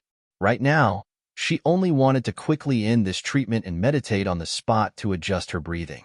Yun Shang subconsciously raised her hand to wipe the sweat on her forehead. Who knew that her neck would suddenly hurt? Her tender neck was already grabbed by the Dark Crown Prince's right hand. He was like an eagle pouncing on its prey as he lifted Yun Shang up. The two of them had just climbed out of the lake and their bodies were drenched. Dugu Xiao strangled Yun Shang with astonishing strength.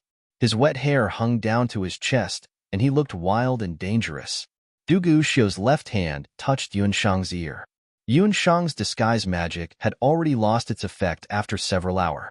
Right now, the only thing maintaining her disguise was the illusion earring on her ear. Dugu Xiao's slightly rough hand slid past Yun Shang's earlobe, accurately touching the illusion earring. The earring cracked with a sound. Yun Shang's face was also exposed in front of him. When he saw Yun Shang's face, Dugu Xiao was stunned for a moment. No wonder Divine Wind would call her Little Lowly. It was a very young face. She looked to be around 7 or 8 years old. Her eyebrows weren't fully developed, but it couldn't hide her beautiful facial features. Her face was white, but it was not the sickly white of the weak and delicate imperial concubines in the later Qin palace. Instead, it was a clean, healthy, and tender white. There was a hint of pink in the whiteness that made people want to take a bite. Yun Shang's fair skin was due to the fact that she had been cultivating the jade marrow technique all year round. The impurities in her body had been eliminated, and her entire body was sparkling and translucent. She had a delicate and high-nosed bridge and a small mouth that looked like a newly born stamen. She looked very full. This face was very compatible with her eyes. In that instant, a thought flashed through Dugu Xiao's mind. This little girl in front of him was truly worthy of the words flawless jade. She was exquisite and translucent, just like a flawless piece of white jade. It gave people the urge to hide her away. He was the Grand Crown Prince of later Qin. How could he have such filthy thoughts about a little girl who hadn't grown up yet? However, in the next moment, Dugu Xiao regained his composure because he noticed the light in Yun Shang's eyes. Even in such a dangerous situation, there wasn't any unnecessary fear in her eyes. Dugu Xiao looked at his wound again. More than half of the poison had been removed. It had to be said that Yun Shang's medical skills were very exquisite. Her stitches were complete, and she wasn't inferior to the imperial physicians in the later Qin palace. Yun Shang, who was being choked by the neck, didn't reveal any panic. She suddenly smiled. She held the needle and pierced it toward the Dark Crown Prince's eyes. The latter reflexively wanted to block it. However, Yun Shang's elbow was like a spiritual fire. She turned and changed direction, smashing it on the Dark Crown Prince's stitched-up wound without any hesitation. The wound was quickly torn open and blood splattered out like rain. Almost at the same time, Yun Shang's petite figure moved forward. It was as if she was throwing herself into the Dark Crown Prince's arms. Looking from afar, their current posture was very ambiguous. It was as if a man and a woman were hugging each other intimately. In addition, their clothes were wet. Through their clothes, they could feel the pressing heat emitted from each other's bodies. However, along with the heat came waves of murderous intent that made one tremble in fear. Yun Shang's hand and needle were less than an inch away from the Dark Crown Prince's eyeballs. The Dark Crown Prince's hand was still choking Yun Shang's neck. As long as Yun Shang's needle was an inch closer, the Dark Crown Prince would shatter Yun Shang's throat. At the same time, as long as the Dark Crown Prince's hand dared to move, Yun Shang's needle would pierce his eyeballs. Her killing intent wasn't inferior to others. The Dark Crown Prince couldn't help but feel apprehensive. You've already lost. At most, I'll be blind in one eye, but you're going to lose your life. The Dark Crown Prince was indeed experienced. Blood flowed like a river under his body. Despite the danger before him, he still straightened his back with a proud expression. Unless this man was really daring, he was arrogant to the bone. Even at a time like this, he still had to put on a strong front. However, no matter how arrogant he was, it was useless, because the person he met was her. You're wrong. You're the one who lost. 1, 2, 3.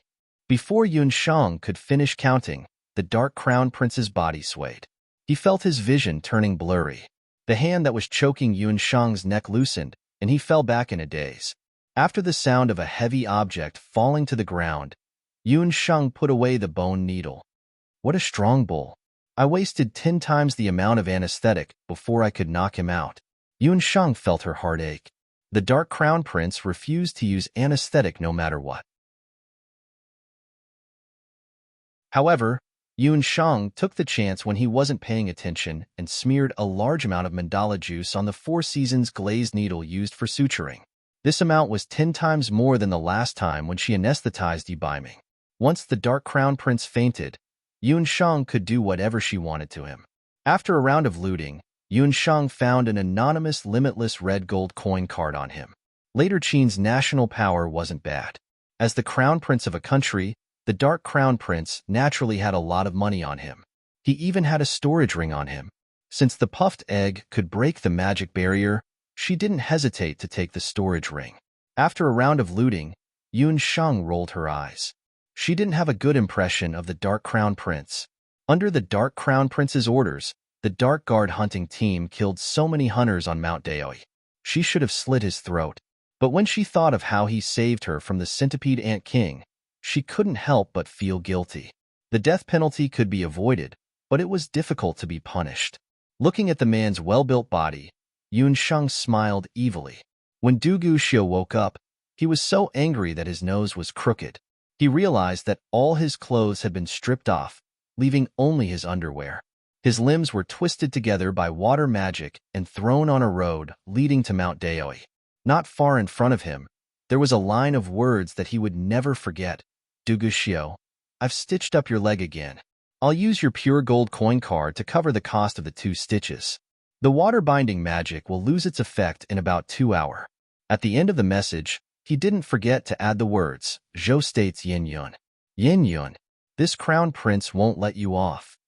Du Guxiu's angry voice reverberated through the forest. In just a day, Yun easily replaced the Divine Wind King and became the first person that the Dark Crown Prince of later Qin, Du Guxiu, vowed to hunt down. Somewhere in the forest, Yunshang had clearly heard the man's beast-like roar. She shrugged her shoulders indifferently.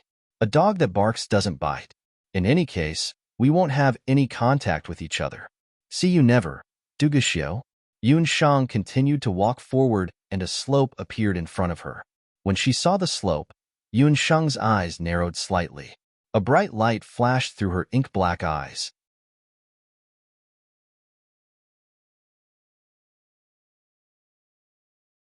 Chapter 175. This slope was discovered by Yunshang when she swam to the opposite shore after being thrown into the water by Du Guxiu. After Yunshang was thrown into the lake, she cursed Du Guxiu 100 times in her heart. However, when she climbed out of the lake, she found that there was a dense forest on the opposite shore. When the beast tide attacked, the forest near the mountain was destroyed. However, the forest in front of her was lush and green, without any signs of damage. This made Yunshang feel that it was strange. Why didn't the beast tide attack this place? According to the records of the continent's ancient books, every large-scale beast tide, especially when there were more than 10,000 beast tides, was due to war or natural phenomena.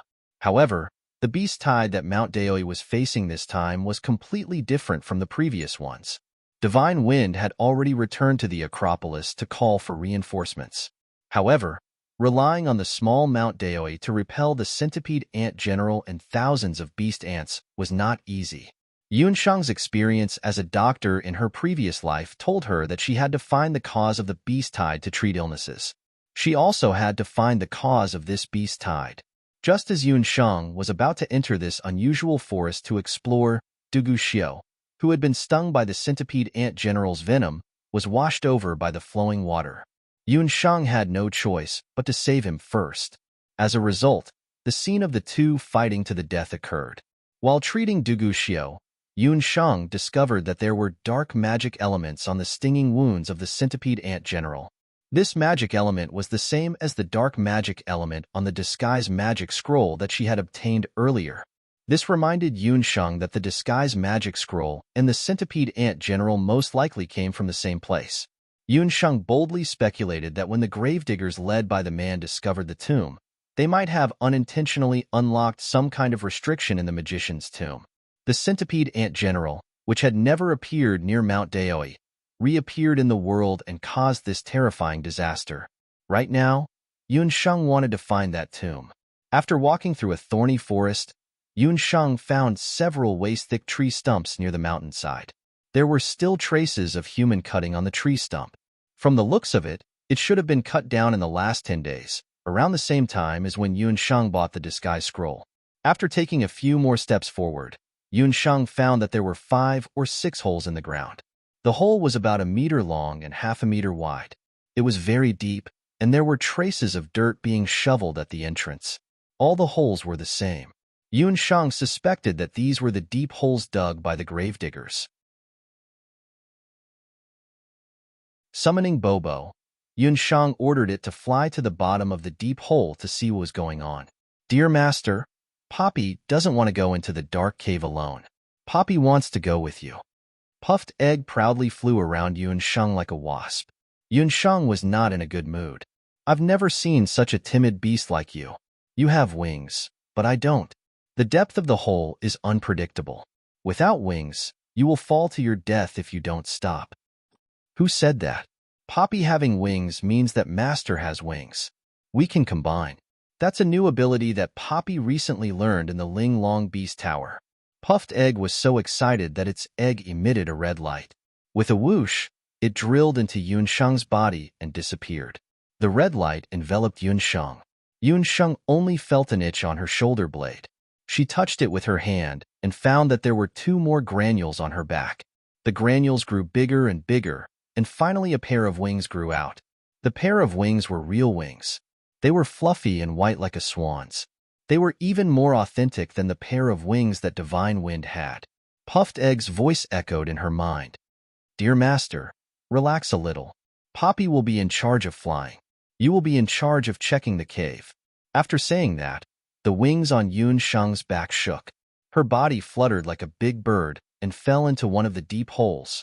A fireball ignited in Yunsheng's hand, and her body kept falling down. After falling for more than 100 meters, the darkness gradually faded. Yunsheng's feet finally touched the ground. As soon as she landed, Puffed Egg automatically separated from Yunsheng. Puffed Egg's first battle skill, Fusion, was officially a success. Yunsheng discovered that Puffed Egg was different. It seemed that other summoners could only control beasts, but she had never heard of a beast that could directly fuse with a summoner. Puffed Egg must be a very special summoned beast. "Poppy, if I fuse with you, can I also inherit your other abilities?" Yunsheng's heart moved. Since she could fly with Puffed Egg when she fused with it, did that mean that she could also use other abilities of Puffed Egg, such as monstrous strength? Puffed Egg was ignorant. It was not particularly clear.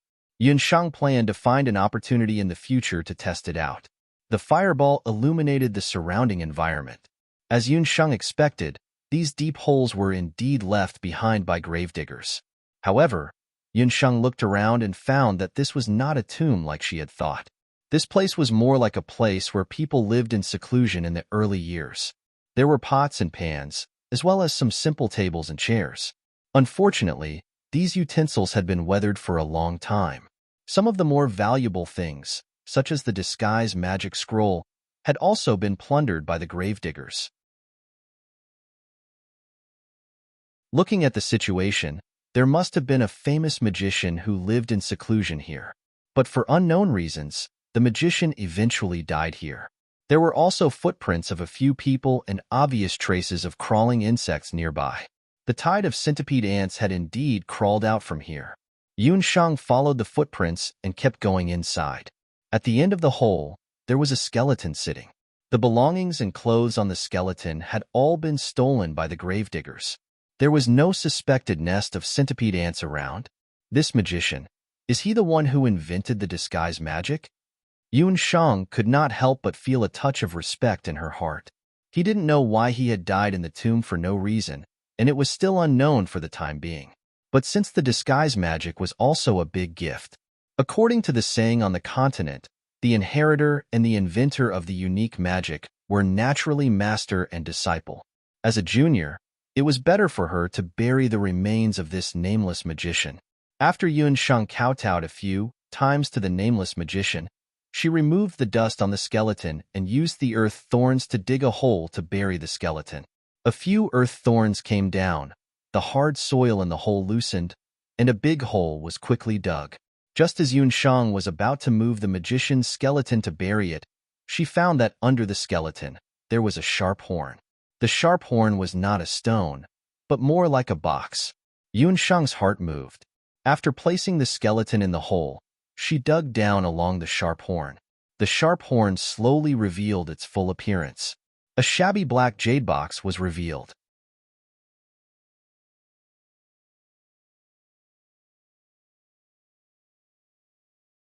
Chapter 176. The dusty black jade box looked as if it had been buried under the ground for many years. Black jade was originally a kind of precious magic crystal. This kind of crystal was mostly used to preserve precious items to prevent the magical properties or medicinal effects of the items from losing their effectiveness. This piece of black jade was perfectly cut, and its surface was emitting a cold air. It looked very precious. As the nameless sorcerer was sitting below, on the boundless continent, desecrating a sorcerer's corpse could lead to a magic curse. This was also the reason why the group of gravediggers did not dare to move the sorcerer's corpse. If Yuansheng did not have the intention to bury the nameless sorcerer, she would not have given out this box made of black jade. There were still some traces of the magic array on the black jade box, but as it had been too long, the magic array had already lost its effectiveness. Yuansheng braced herself and opened the box. This is? Even if it was Yuansheng, when she opened the box and saw what was inside, her hands still trembled and she almost threw the box out of her hands. But in the next moment, Yuansheng's mind appeared a scene. On the boundless wasteland, a red-robed summoner raised his right hand. In an instant, the sky was filled with the roar of an angry dragon and hundreds of phoenixes. An army of countless magical beasts covered the sky and covered the earth. The roar of the magical beasts changed the color of the sky. The illusion disappeared, and Yuansheng's gaze stopped on the open box. There was actually a hand in the box. A right hand. To be exact, it was a right hand that had been air-dried. The skin was as dry as chicken skin, and the flesh had long dried up. It was a hand that looked like an eagle's claw. Although it had long been air-dried to the point that only skin and bones were left, but from the perspective of a professional doctor, Yuansheng could see that this hand was well preserved. Even the pores on the hand could be seen clearly. On the middle finger of this hand, there was a huge square summoning ring. As a summoner, Yuansheng would not have overlooked this ring. From a beast speaker to a beast summoner, all the way to the highest level of a summoner, the one and only existence in the Zhao state, the Emperor Zhao in Red's ruby imperial ring. Yuansheng's hands started to tremble unconsciously. Her heart was beating very fast. The black jade box in her hand seemed to weigh 1,000 pounds. Teacher Mei Li's words were still ringing in his ears. 8 Baron's divine artifact. Who would have thought that in this inconspicuous gravedigger's cave, there was an artifact that all the summoners in the world would go crazy for? It was the hand of the first Emperor Zhao, the hand of summoning. According to the legends, the hand of summoning was made from the right hand of the first Emperor Zhao. Possessing it was equivalent to possessing the power of a legendary summoner. Legend had it that this amazing summoning emperor had once sealed the most powerful magic beast of the 8 barren lands. The summoning demon hand was still lying quietly in the box. It was unknown how this magical hand ended up in this desolate cave. Yuansheng took a deep breath and sorted out her chaotic thoughts. In the illusion just now, she also learned that the summoned magic beast had an incredible summoning power. Using it, one could contract or subdue a magic beast that was much higher than the summoner's own level. The heavens are really helping me. I was just worried that I couldn't find a way to eliminate the white-legged ant general. With this magic hand, the problem will be solved. Yuansheng no longer hesitated. She put the black jade box back into the beast speaker ring and immediately left the secret cave. In order to prevent any more gravediggers from disturbing this cave, Yunsheng used earth spikes to completely collapse the cave before she left. From now on, no one would ever find out that there was a nameless legendary magician here. After meditating for a while, when she left the cave, Yunsheng immediately used disguise magic to disguise her true appearance. This time, she used magic to disguise herself as an old man. Yunsheng once again merged with the puffed egg and flew all the way to Daoi Mountain City. Daoi Mountain City was now surrounded by the beast tide. The soldiers were at the city gates. Hundreds of thousands of beast ants, in addition to the terrifying commander-level 100-legged ant general, surrounded Daoi Mountain in layers. The wide ground was covered with all kinds of beast ants.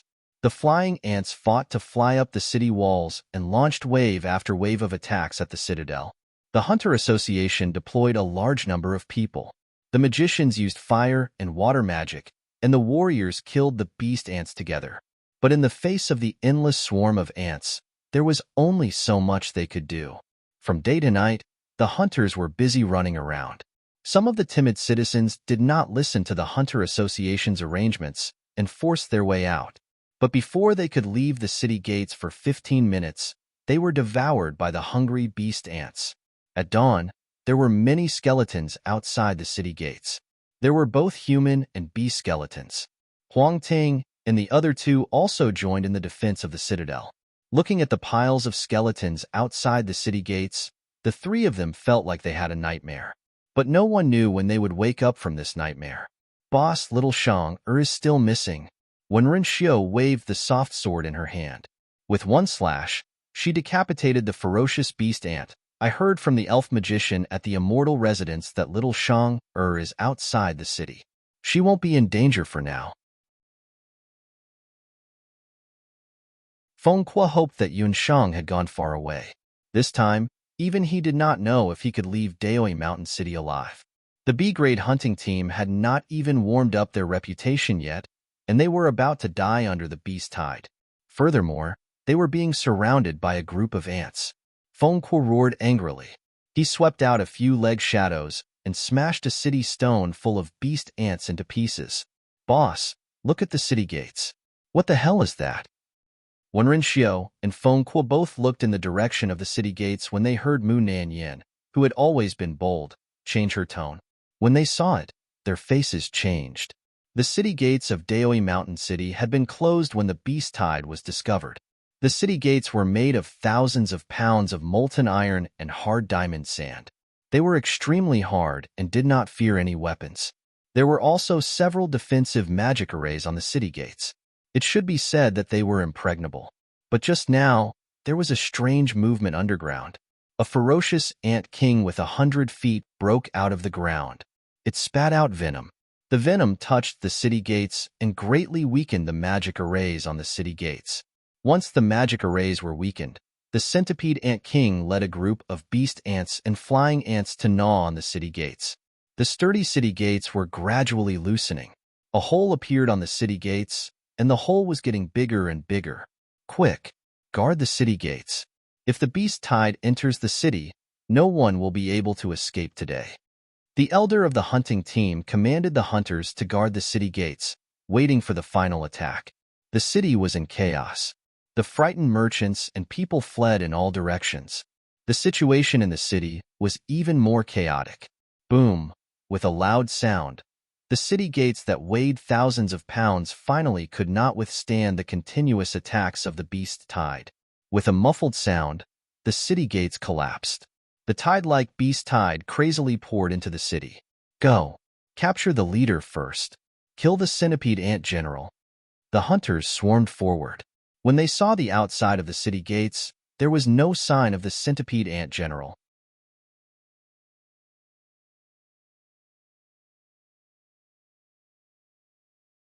Chapter 177. That hunting branch elder let out a blood-curdling scream.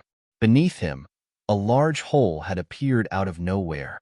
The centipede general broke out of the ground and swallowed the hunting branch elder whole. As it swallowed him, blood flowed all over the ground. The elder of the hunter branch was a martial highness realm expert, but he had no chance against the 100-legged ant general. After the centipede general swallowed a person, its body grew an inch at a speed visible to the naked eye. It looked even more ferocious. Oh no, this demonic beast can increase its cultivation by swallowing people. Disperse immediately. With the death of the hunting branch elder, the whole city was in a state of panic. Without a leader, Fengqua saw that no one was in charge and immediately commanded the magicians and warriors to split into two lines. The warriors below the martial master level were in one line and specialized in killing the beast ants that attacked on the ground. The magicians below the archmage level were in the other line and used magic to kill the flying ants in the sky. The remaining warriors of the martial master rank and above and magicians of the great magus rank and above quickly gathered together and formed a circular human wall, surrounding the centipede ant layer by layer. Countless magic and battle techniques attacked the centipede general like a dense rain. That centipede general seemed to have human intelligence as it cunningly hid underground. Everyone's expression became serious as they guarded every inch of the ground under their feet. No one knew which corner the centipede general would suddenly emerge from in the next second. Fengqua's eyes widened. Suddenly, there seemed to be a gathering of strange creatures under his feet. He stabbed the magic scepter in his hand into the ground. With a burst of buzzing sounds, the ground rolled and the centipede general, whose shell was dented, roared angrily. The commander-level demonic beast general's tyrannical ant body rushed out of the ground. The 2-meter-tall Fengqua was forcefully sent flying. Seeing that Fengqua was sent flying, the centipede general waved its two thick, whip-like antennae and swept Wenren Xiao and Mu Nanyan away. It spat out a ball of green liquid from its mouth. Just as Fengqua's hand touched the green liquid, he felt his armor immediately dissolve. The skin under the armor was attacked by waves of burning heat. At this critical moment, he suddenly heard a rumbling sound in the air. As if it had sensed something, the centipede ant general stopped its evil deeds. Its body was enveloped by a summoning array. An unfamiliar old magician appeared in the air. Floating in the air, some people noticed that behind his ridiculously large magician robe, there was a pair of flapping wings. Bastard, you snuck out when I wasn't paying attention. Fortunately, you didn't make a big mistake. In the summoning array, the centipede ant general struggled a few times, but was soon taken back by the magic space. Once the centipede ant general was subdued, the beast ants and flying ants also left Mount Daoiguard City in an orderly manner. It was a very strange sight to behold. Fengqua and the other hunters were dumbfounded. After a while, Fengqua came back to his senses and bowed to the old magician in the sky who looked like an immortal. Honorable Master Summoner, thank you for saving Mount Daoi from its crisis. May I know your name? The guard city will definitely report today's matter to the Emperor of Zhou State, and thank you personally. Being able to fly meant that he was at least a sky-rank magician. Being able to subdue the commander-level centipede ant general meant that he was at least a summoner at the level of Emperor Zhao. Perhaps only the imperial family of Zhou State could invite such an important person, but he appeared in a remote area like Mount Daoiguard City. Could it be that the imperial family of Zhou State sent him here? But it had only been a day and night since the beast tide. The news had not been sent back to the Jade capital yet. There's no need for that.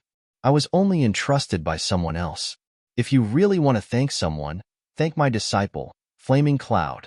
If it wasn't for her pleading, I wouldn't have stepped in, the old summoner said as he retracted his skinny hand into his magic robe. With a flap of his wings, he disappeared into the sky. This old man is actually Yun Shang's master. Huang Teng and the other two were dumbfounded. This incomparably powerful summoner was invited by Yun Shang? Oh my, that little girl actually knew such a powerful summoner. No wonder her summoned beast was so strange. In a short time, Yin Yun's name spread throughout the entire Mount Daoi. This also made Bloody Loli's name even more famous. Once the beast tide was over, Mount Daoi started to rebuild and bury the dead. Somewhere in the forest, Yun Shang, who had luckily captured the centipede ant general using the summoning demon's hand, was also very lucky. She immediately removed her disguise spell. After wiping the cold sweat off her forehead, Yun Shang sighed. She had planned to disguise herself as an old summoner with an unfathomable level of cultivation. She had become famous after the battle in Mount Daoi. Even though Huang Ting and the other two tried their best to cover it up, once they returned to the Jade Capital, anyone who wanted to investigate would definitely suspect her. She was now just an orphan girl without anyone to rely on. But after today, she would have an Emperor Zhao as her master. As the saying goes, one can enjoy the shade of a big tree. Even if someone wanted to touch her, they would have to consider her master behind her. This was also a way for Yunshang to protect herself. All of this was thanks to the 8 Barons' divine equipment that she had just obtained, the Summoning Demon's Hand. The first time she used the Summoning Demon's Hand, the effect surprised Yunshang. She also didn't expect that she would be able to subdue the Centipede Ant General with just one use. It could be seen that the Summoning Demon's Hand was indeed as rumored. It had the ability of a legendary summoner. The biggest use of the Summoning Demon's Hand was that it could form a magical beast space. Through this space, Yunshang could confine and subdue magical beasts. It was a pity that with Yunshang's current abilities, she could only form the magical beast space once a month at most. And to maintain this magical beast space, Yunshang needed a lot of physical strength. After using the Summoning Demon's Hand just now, Yunshang almost couldn't take it anymore. Luckily, she had the puffed egg, so she could escape successfully. Yunshang adjusted her breathing for a moment and released the magical beast space. In the magical beast space, the centipede ant general curled up obediently and didn't move. The beast language ring on Yunshang's hand lit up. She tried to contract the centipede ant general in front of her. If it was in the past, Yunshang wouldn't dare to do this. But this magical beast space was formed by the Summoning Demon's Hand. The centipede ant general had already been subdued by the Emperor Zhao in Red's powerful summoning power. What Yunshang needed to do now was to tame and contract it. She pricked her finger, and the dark red blood merged with the magical beast space. In just a short while, the centipede ant general was successfully contracted. Just as Yunshang was about to communicate with the centipede ant general, Yunshang felt that the 5-colored soul in her body was glowing. The magical elements in her body became active. She was about to break through. Yunshang immediately sat down cross-legged and entered a state of deep meditation.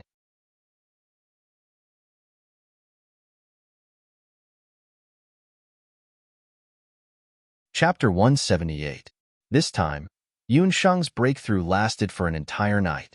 Around dawn, when dew dripped from the tips of leaves, wetting Yunshang's cheeks, she slowly exhaled a mouthful of turbid air. In just one night, Yunshang seemed to have grown several years older. Her appearance had changed. She was originally only 7 years old, but now she looked like a 12-year-old girl. Her face that still had some baby fat slimmed down a bit, turning into a delicate and lovely oval face. Her figure was also nearly 10 centimeters taller, and her original dress was a lot shorter. It was as if Yunshang's advancement this time wasn't just a breakthrough in her magic. Even her physique had undergone a huge change. This was because although Yunshang was not a warrior, she cultivated the very mystical Jade Marrow technique. The Jade Marrow technique was a Taoist technique that paid particular attention to step-by-step progress. Yunshang had the foundation of the Jade Marrow technique in her previous life, and her foundation was very solid. She started cultivating when she was 3 years old, and by the time she was 7 years old, she had cultivated for a full 6 years, and had already broken through to the second layer of the Jade Marrow technique. This time, using the opportunity of contracting the centipede ant general, she had also successfully broken through. After Yunshang breathed in and out for a while, with a slight thought, the enchanting bone scepter immediately shot out a dazzling fireball. The fireball exploded on a nearby tree, and the tree immediately burned fiercely. Yunshang used a few more spells in succession, and found that after breaking through to become an archmage, the magic elements in her body had become more abundant, and her chanting had also become smoother. And in the aspect of summoning, Yunshang had also smoothly advanced from a beast summoner to a scepter summoner. Even more gratifying was that after contracting the centipede ant general, Yunshang had a commander-level summoned beast, and she already had memories of the centipede ant general in her mind. Yunshang's thoughts moved, and a brand new magic space appeared in front of her. The previously domineering and savage centipede ant general had already become docile and obedient, and was crawling in the magic space. The 100-legged ant general was a commander-level poisonous magical beast. It could command summoned ants and flying ants. The venom it spat out could corrode magic and battle aura. A commander-level magical beast that could summon hundreds and thousands of flying ants. This was equivalent to having a magical beast army. After learning of the centipede ant general's advantages, Yun Shang was overjoyed. She tried to control the centipede ant general to summon beast ants and flying ants. After a try, she got what she wanted. Not only that, but Yun Shang also tried to control the beast ants and flying ants. She realized that these ant soldiers would not only listen to the ant general's command, but also her command. When Yun Shang and the ant general gave orders at the same time, the ant soldiers would follow Yun Shang's name. Haha, I've really earned enough from this beast tide. Yun Shang was overjoyed when she heard an anxious cry. Judging from the voice, it was Divine Wind. Yun Shang recalled the termites back to the magic space. After a short while, Divine Wind, who was riding the wind, rushed over with Little Black. After Divine Wind left Mount Daoi, it was worried that it would not be able to find Yun Shang. Thus, it became cautious and kidnapped Xiaohe. Xiaohe was also worried about its master. It brought Divine Wind along to search for Yun Shang's scent. One dog and one human searched for an entire night. Along the way, they could see traces of the ant beasts everywhere. Just as Divine Wind was about to lose all hope, Xiaohe let out an excited bark. Only then did it find Yun Shang. Little lowly, it's good that you're all right. Divine Wind saw Yun Shang and was extremely excited. It hugged her in its arms. Once it hugged her, it realized that the soft and milky body of the little lowly was completely different.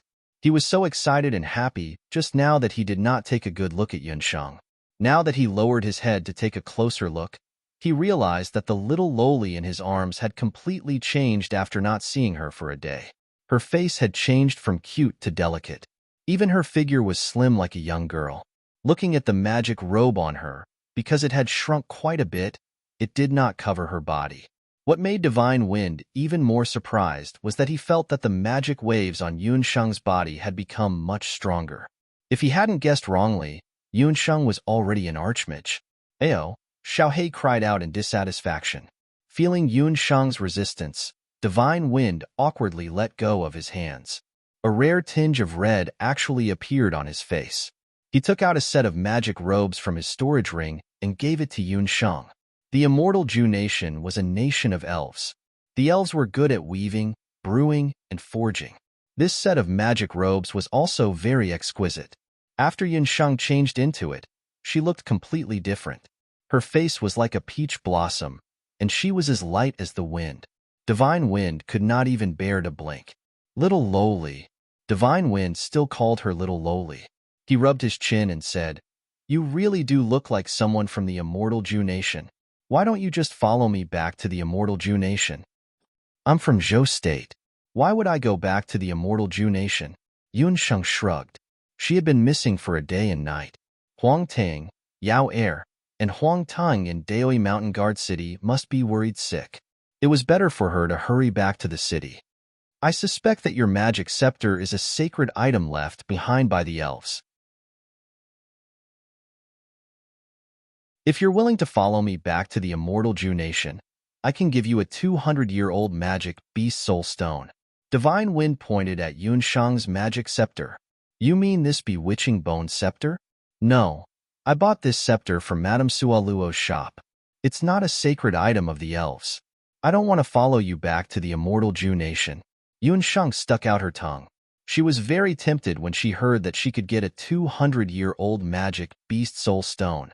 After she became an archmagus, it was time for her to get a magic beast soul stone. Unfortunately, there was no suitable gathering place for magic beasts nearby. Seeing that Yun Shang was unwilling to agree, Divine Wind couldn't help but feel sad. Bringing Yun Shang back was also a kind of selfishness. The immortal Ju nation had already sent him a message asking him to hurry back to the country. He didn't want to be separated from Yun Shang. "Fine. After I've investigated it thoroughly, I'll look for you again.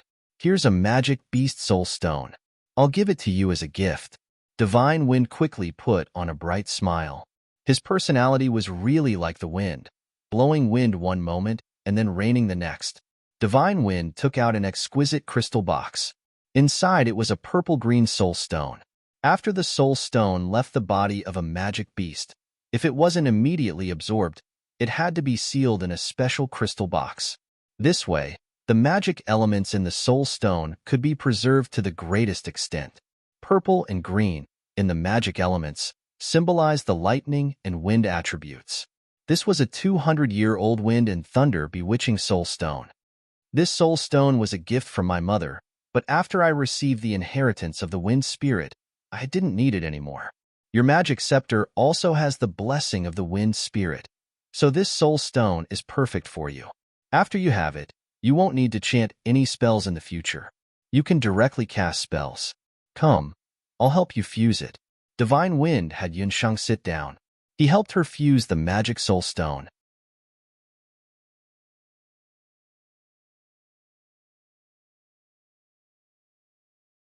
Chapter 179. Qi Mei was a magical beast unique to the immortal Zhu country. Its appearance was very similar to fairies, and it was very difficult to hunt. Only the powerful immortal Zhu country's royal magicians had the opportunity to kill a Qi Mei and obtain a Qi Mei soul stone. An ordinary 50-year-old Qi Mei soul stone could be sold for 10,000 gold coins in the magician's world. The 200-year-old Qi Mei soul stone that Divine Wind seemed to casually give out was worth at least 1,000,000 gold coins. Yunsheng naturally didn't know this. With Divine Wind's help, she fused with the Qi Mei soul stone that had wind and lightning attributes. After a whole morning, Yunsheng's magic scepter had an additional purple-green soul stone. Try your magic scepter. Divine Wind's handsome face had a trace of fatigue, but his eyes were full of tenderness as he looked at Yunsheng. After meeting Yunsheng, this temperamental Divine Wind King had become a gentle spring breeze. As soon as Yunsheng thought about it, the magic scepter started to spin on its own. A few fireballs with ferocious flames immediately shot out without any difficulty. What was even more surprising was that when the fireballs shot out, there were also a few small snake-like purple lightning bolts mixed in the fireballs. Your magic talent is very good. Just now, with my help, the Soul Stone's magic compatibility reached 85%. Now, in your magic attacks, there is also a part of the lightning attribute's paralysis effect. When facing an enemy, this paralysis effect can last for more than a quarter of an hour. Divine Wind nodded. Yunsheng was worthy of being the lucky one who received the Wind Spirit's blessing. This time, the fusion with the Demon Soul Stone was perfect. Yunsheng and Divine Wind brought Xiaohei back to Daoi Mountain Guard City. After Divine Wind sent Yunsheng back to the inn, he went to meet up with the people from Tyrant Soul. Today, he was going to return to the immortal Zhu country. Before leaving, he didn't forget to ask about Yunsheng's specific residence in Zhou State. Yunsheng thought for a moment, then told him that she lived in a place called Wu Profound Limitless Hall. It was true that Divine Wind rarely walked around the continent, and he had never even heard of the continent's famous Wu Profound Limitless Hall. Instead, he happily said that he would definitely look for Yunsheng again, and then ran away like a wisp of smoke. Yunsheng found it hard to imagine that if Divine Wind, who was wearing a magician's attire, really appeared outside the dojo, she didn't know if those hot-blooded warriors of the dojo would regard him as someone who came to smash the dojo. Huang Ting and the other two heaved a sigh of relief when they saw that Yunsheng was safe and sound. At the same time, they were also very moved that Yunsheng had advanced to become an archmage in just one day. Mu Nanyan couldn't help but let out a strange cry when she saw Yunsheng take out a magic scepter with an extra soul stone. Tomboy, lower your voice.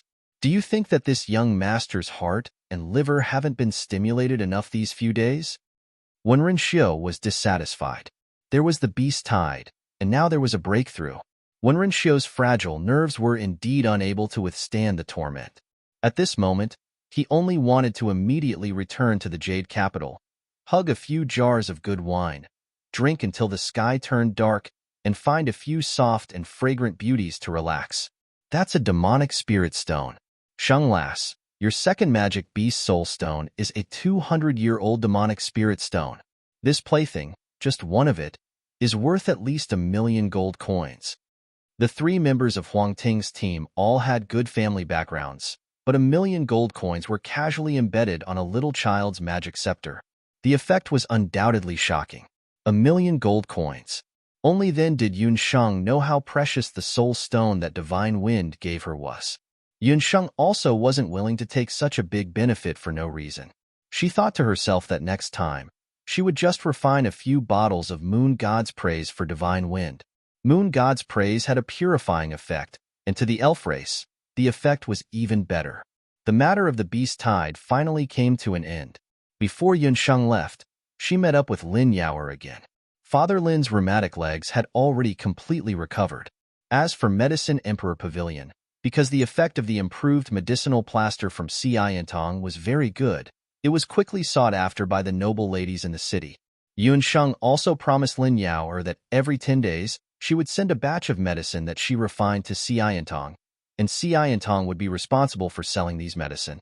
With the help of Yunsheng, Xiantong's originally declining situation was greatly reversed. That medicine master Qi also couldn't do anything to little Xiantong. Just when Yunsheng was busy with trivial matters, the curtains of the old year had unknowingly pulled open, and the new year had also arrived. In the Jade capital, which was thousands of miles away from Daoi Mountain Guard City, it was already shrouded in the New Year's atmosphere. Every household was decorated with lanterns and colored banners, and the Marshal St. General's Manor was no exception. It was only 3 days away from the new year. On this day, the sky was filled with heavy snow, and the ground was covered with a thick layer of snow. Da-da-da. Early in the morning, the icicles that were hanging on the eaves were shaken by the galloping horses and turned into ice dregs. A soldier who was gasping for breath and had a flustered expression dismounted from his horse. He practically crawled to the front of the manor. Report: there is an urgent military situation at the southern border. Quickly report to the old general. When the guards heard this, they immediately entered the manor to report to the old general. However, when they arrived at the door of the old general's room, they didn't receive a reply even after greeting him for a long time. The guards then searched the entire general's mansion and even the martial arts field. However, they still couldn't find the Marshal Saint Old General Yun Ba. When the old housekeeper, Uncle Yun, received the news, he muttered to himself for a moment before ordering someone to invite that guard into the manor. He then rushed to an inconspicuous courtyard in the manor by himself. Uncle Yun's original surname was Chen. Because he had served old General Yun all his life, he was later given the surname Yun by the old general. In the manor, even the Yun siblings respected Uncle Yun. This was because Uncle Yun was old General Yun's playmate since he was young. From being a page boy to a sparring partner, Uncle Yun understood old General Yun's nature very well. This year was the second day of the new year. Every year at this time, old General Yun would be at that place. The courtyard was bleak, and the winter trees had long been covered by a thick layer of snow. This courtyard was where the eldest son of the Yun family, Yun Songhai, had lived in his early years. 10 years ago, after old General Yun chased young Master Yun out of the manor, the courtyard had been abandoned. However, Uncle Yun had been ordering the servants to clean the courtyard all these years. He had made sure that every scene and every object in the courtyard was maintained exactly the same as it was in the past. After entering the courtyard, Uncle Yun indeed saw Marshal Saint General Yun Ba, who was close to 70 years old. He stood in the courtyard like a statue. His white hair and beard had already been covered by a thin layer of snow, making him look like a vast expanse of white. Below his ankles, there was also a layer of snow. It was unknown how long he had been standing there. Uncle Yun sighed silently in his heart. Young Master Yun had been gone for 12 years, and old General Yun had come to the courtyard 10 times. Every time, he would stand there for half a day. Only an old servant like him could understand the bitterness of this. There had been no news of young Master Yun all these years. Although old General Yun didn't ask, his heart had always been worried about him. He only hoped that one day, this stubborn father and son would bury the hatchet and that everyone in the Yun residence would be reunited. Old Master, there's a military report from the Borders Hunter Citadel. Uncle Yun summarized the matter. What? After hearing the news, Yun Songhai, who had been like a stone statue, had a sharp glint in his eyes. You're saying that a 10,000-level beast tide has appeared in Mount Daoi Citadel? Zhou State hadn't had a beast tide for many years. The consequences of each beast tide were unimaginable. At the end of the year, such a large-scale beast tide had appeared at the border. How could Yujing pass the year peacefully? The matter of the beast tide has already been settled. However, there are still two matters that are more important than the beast tide. Of the two matters that Uncle Yun mentioned, one was that an otherworldly expert on the level of Emperor Zhao had appeared in Zhou State. The other was that someone from Later Qin had used the identity of a hunter to infiltrate Mount Daoi Citadel and kill Zhou State's hunters. When these two pieces of news reached the Marshal Saint General's manor, they quickly spread throughout Yujing City. Within Yujing City, including the Imperial Palace, everyone was shocked. Quickly send someone to investigate that old summoner. In addition, investigate that old summoner's apprentice. After finding out his identity, no matter the price, we must pull that person into our camp. Also, immediately invite the deputy head of Wushuan Limitless School over. Tell him that I have something important to discuss with him. Yunba thought for a moment before coming to a decision. Similar orders quickly spread throughout Yujing City on the same day. Yunsheng didn't know that because of this fabricated Emperor Zhao-level expert, she had suddenly become the most popular person in Yujing City.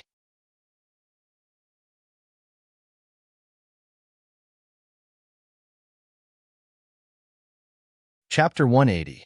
After the beast tide subsided, Team Huang Tang reorganized themselves in Mount Daoi Citadel. Before leaving Mount Daoi, the hunter branch asked Feng Kuo to invite Yunsheng over. Master Yin Yun, the senior that day, was really your master. Is he an expert on the level of Emperor Zhao? As the saying goes, when a man achieves the Tao, even his chickens and dogs ascend to the heavens. Ever since Yunsheng had a yellow-level master, the hunting branch was very respectful to her. Even the way they addressed her changed. Yunsheng had expected to be questioned, so she had already prepared her answer. It's my master. I only met him by chance. He would usually teach me some knowledge about summoning. This time, we happened to encounter the beast tide, so he helped. That's good. Since we've confirmed the senior's identity, you can pass this reward to him. The person from the hunter branch gave Yunsheng an Empire Purple Gold card. Yunsheng was confused and looked at Feng Kuo. This is the reward from Mount Daoi Citadel to repay the senior's help. It's a total of 10,000 purple gold coins. Feng Kuo signaled Yunsheng to accept it. 10,000 purple gold coins was equivalent to 10,000 Empire gold coins. This was not a small amount. Other than the 10,000 purple gold coins, I would like to trouble Master Yin Yun to help persuade the senior to become the hunter branch's consecrator. After this disaster, the hunter branch had lost a large number of elite hunters and an elder. It could be said that their vitality was greatly damaged. Although the beast tide had subsided, it also exposed the weakness of Mount Daoi Citadel's defense and lack of strength. Consecrator? No way. My master is very mysterious and is very low-key. He's not used to staying in one place for a long time. Yunsheng quickly retreated. What a joke. She was about to return to Jade Capital.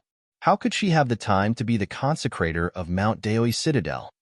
Xiao Sheng, the consecrator of the hunter branch, is not just the consecrator of Mount Daoi. It was a consecrator of the Hunter Union, so it did not need to stay in Mount Inaba all the time. He only needs to show his face when the Hunter Union is in a major crisis. The beast horde this time is hard to come by even once in 100 years. Your master is just a figurehead. The Hunting Union will also pay an additional 20,000 Empire Purple Gold coins as tribute every year, Feng Kuo persuaded from the side. 20,000 purple coins was equivalent to 200,000 gold coins. Yunsheng couldn't help but be shocked. She had only earned 1,000,000 gold coins in the last B rank exam. Being a consecrator of the MT Inaba branch and being able to earn 200,000 gold coins without doing anything for a year, this was a deal worth taking. Seeing that Yunsheng had agreed to the invitation, the person from Mount Daoi was overjoyed. He took out a tribute badge and handed it to Yunsheng. This is the badge provided by the Hunter Association. With this badge, Your master will make 3 requests to the Hunter Association. However, these 3 requests must not violate the Hunter Association's rules. Yunsheng also accepted it. Other than that, I have a few invitations here. They were personally sent by the leaders of a few A-rank hunting groups in Zhou State. They can provide generous treatment and hope that you can join their hunting groups. When the hunter branch helped to pass the mocking invitation, Feng Kuo's expression changed slightly. In fact, Yin Yun, who had the title of Bloody Lowly, was the biggest beneficiary of the beast horde this time. Those hunting groups all hoped to recruit her under their command. Their goal was to make use of the strength of an expert like Emperor Zhao. Thank you for their kindness. I am not interested in joining any hunting groups for the time being. After Yunsheng returned to Jade Capital, she had to enter Wushuan Limitless School. She believed that she would not be able to participate in hunting missions for a long time. Hearing that, Feng Kuo's expression softened. Yunsheng was the golden signboard of their team, so she could not leave. After Huang Teng's team finished dealing with these matters, they rushed back to Jade Capital. Along with Yunsheng was Lin Yaoer from Xianyang. Father Lin's body had almost recovered, so the business of the medical hall in Mount Daoi was handed over to Father Lin. Lin Yaoer received Yunsheng and Feng Kuo's recommendation. On one hand, she was preparing to enter the Royal Magic Academy to continue the magic lessons that had been interrupted earlier. On the other hand, Yunsheng wanted to ask her to help reopen the business of the medical hall in Jade Capital. When they returned to Jade Capital, the ground of the city was still scattered with red firecrackers. The smell of the new year had yet to dissipate. Yunsheng, this time it's all thanks to you that we were able to successfully advance to B-rank hunting group. Here are 5,000 Imperial gold coins, which were given by the branch after we advanced to B-rank hunting group. The few of us discussed for a while, and the gold coins all belong to you. As for the missions of the hunting group in the future, you can participate or not. If you have anything, just send a message to Warren Manor. During this period of time, the 3 of us will not be in Jade Capital most of the time. Feng Kuo was a teacher, and he also understood that after Yunsheng went to Wushuan Limitless School, she still prioritized her studies. After the examination in Mount Daoi, they successfully advanced to B-rank hunting group. The members also had the powerful summoner of Emperor Zhao's level protecting them. Huang Ting immediately became the leader of the hunters in Zhou State. Even a few A-rank hunting groups threw olive branches to Huang Ting. However, Huang Ting and the other 2 did not join any hunting groups. They received many B-rank missions and planned to go to various places to complete them. Yunsheng did not hold back. She had too much money, so she wanted to tidy up the medical hall, find a way to cure her father, and have her own business. Right now, she still needed a large amount of money. After the 5 of them separated, Yunsheng accompanied Lin Yaoer to find a place to stay in the city. When the 2 of them passed by the main streets of the city, they felt their stomachs rumble with hunger. Yunsheng found a restaurant in the city and found a secluded spot by the window. She ordered a few exquisite dishes and chatted with Lin Yaoer as they ate. Suddenly, they heard a commotion. The sound came from the direction of the city gate. Looking at the south side of the street, 2 columns of Zhou State soldiers with strict military discipline were lined up in a row. A dazzling carriage drove over. There was a flag on the carriage, and the words Crown Prince Manor swayed in the wind. On the street, a red carpet was spread out. The ceremony was grand. 2 people came down from the carriage. They looked familiar. It was Yi Balian and Chun Lianer. Yi Balian's complexion was not good. Chun Lianer's beautiful face, which had obviously been disguised, was still a little uncomfortable. The 2 of them stood at the end of the street, as if waiting for someone. Waiter, who is so grand that the Crown Prince of Zhou State has to personally welcome them? Yunsheng was not in Yujing for a while, so she did not know what had happened in the capital. Miss, are you from other places? How can you not know such a big thing? The Crown Prince is welcoming the Beiming Prince of Zhou State, Yi Beiming. In the restaurant, the customers had already gathered at the window. When Yunsheng heard the words Yi Beiming, she could not help but be stunned.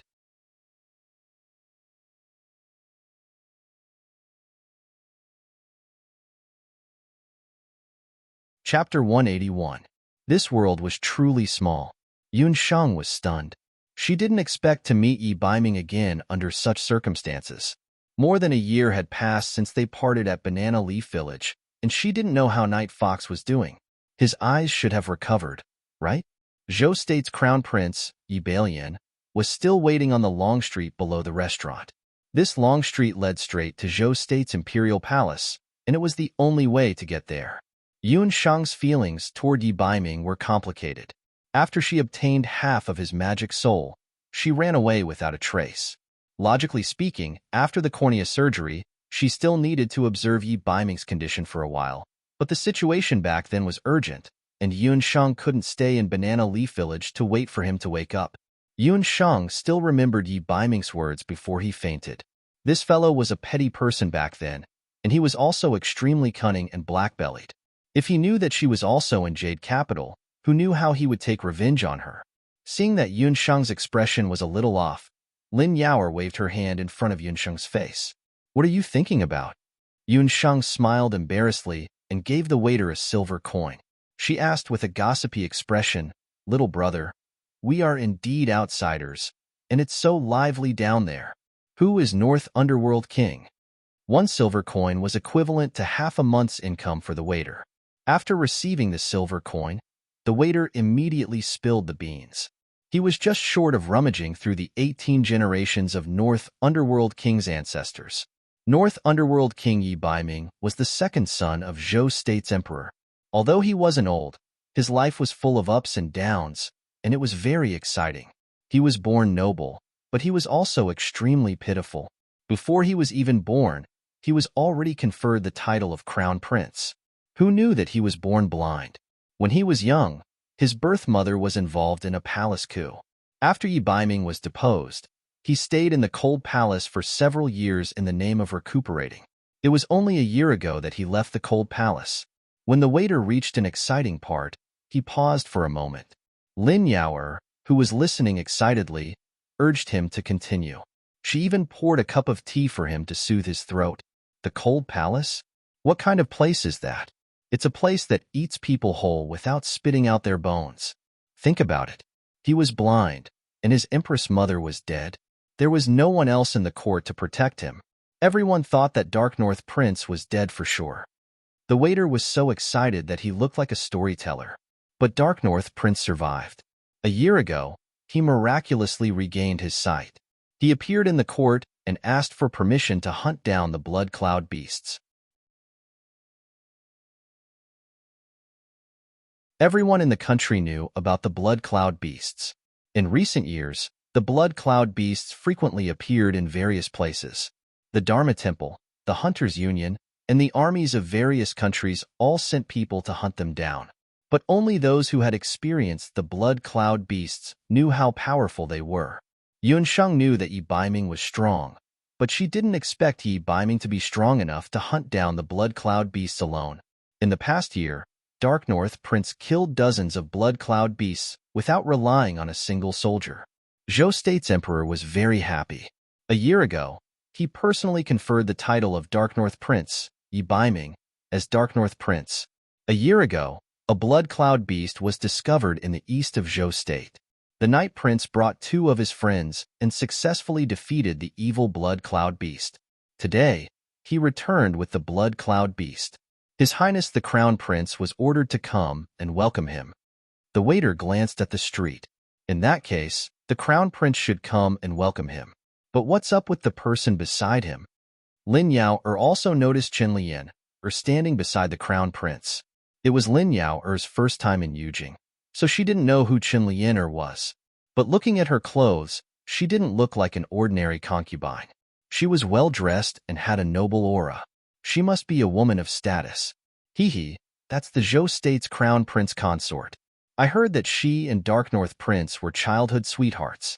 After Dark North Prince was deposed, she became the Crown Prince's Crown Prince consort, the waiter whispered. Lin Yaoer looked at her with disdain. This kind of woman was fickle. Even if she had good looks, she couldn't hide her snobbishness. As they spoke, half an hour passed. Although the new year was over, the weather was still cold. Chen Lian wore thin clothes to look good. She was also a sorcerer, so her body was average. After standing on the street for a while, Her face turned pale from the cold. When Yunsheng saw this, she suddenly had a mischievous thought in her heart. She held her magic scepter in her sleeve and instantly cast a wind element spell. On the street, a gust of cold wind blew. Hiss, so cold. Chunlian complained. If she had known she would have to wait so long, she wouldn't have come. A few days ago, when she heard that Yi Baiming had successfully killed the blood cloud beast in the east, she couldn't help but want to see Yi Baiming. Thinking back to her childhood and the handsome boy who listened to her every word, Chunlian couldn't help but straighten her chest. The crown prince's expression didn't look good either. It wasn't because he was cold, but because he was the crown prince of Zhou State. Being ignored on the street for half an hour undoubtedly made the prideful crown Prince Yi Bailian very angry. They're here. They're here. The sound of a horse carriage came from the front. The people on the street all looked over at the same time. In the restaurant, Yunsheng also looked over. The man on the back of a horse, after not seeing him for more than a year, the youth had already shed his youthfulness. Zhou State's Baiming Wang appeared in everyone's sight. He didn't wear any cumbersome royal decorations, nor did he wear a luxurious robe. His long hair fluttered in the wind. He didn't tie his hair into a bun, nor did he wear a jade crown like Yi Bailian. He only wore black clothes and rode a horse. However, such a simple attire attracted everyone's attention to the man's face. It was a face that was thin and handsome. It was a face that was full of masculinity. On the street, gasps could be heard. Even Lin Yaoer, who sat across from Yunsheng, couldn't help but feel her heartbeat faster. Yunsheng's eyes fell on Yi Baiming's eyes. The cornea transplant was very successful. Even though his entire body could be said to be perfect, Yi Baiming's eyes were, without a doubt, the most outstanding. His eyes were like a phoenix's, and his body was tall and straight like a pine tree. His gray eyes flashed with a lazy and unruly light. Yi Baiming rode over. Although he was dressed in black, he was like a ball of intense flame. In an instant, he lit up the eyes of everyone on the streets of Yujing. It wasn't just the people on both sides of the street who were dumbfounded. Chunlian, who stood beside the crown prince, was even more dumbfounded. She didn't expect that after not seeing him for so many years, Yi Baiming not only regained his sight, but also grew into such an imposing man. Compared to him, Crown Prince Yi Baiming, other than his status, couldn't be compared to Yi Baiming at all. The people on the side were also discussing animatedly. The former crown prince and the current crown prince meeting. This was a rare sight. No one knew what would happen next. The crown prince also noticed the discussion between Chunlian and the people. He snorted and glanced at the head eunuch beside him. He would never allow Yi Baiming to be more in the limelight than him. After the eunuch got the hint, he immediately understood. He swung his horsetail whisk and shouted in a sharp voice, "His Highness the Crown Prince has been waiting here for a long time. Baiming Wang, kneel down and greet him."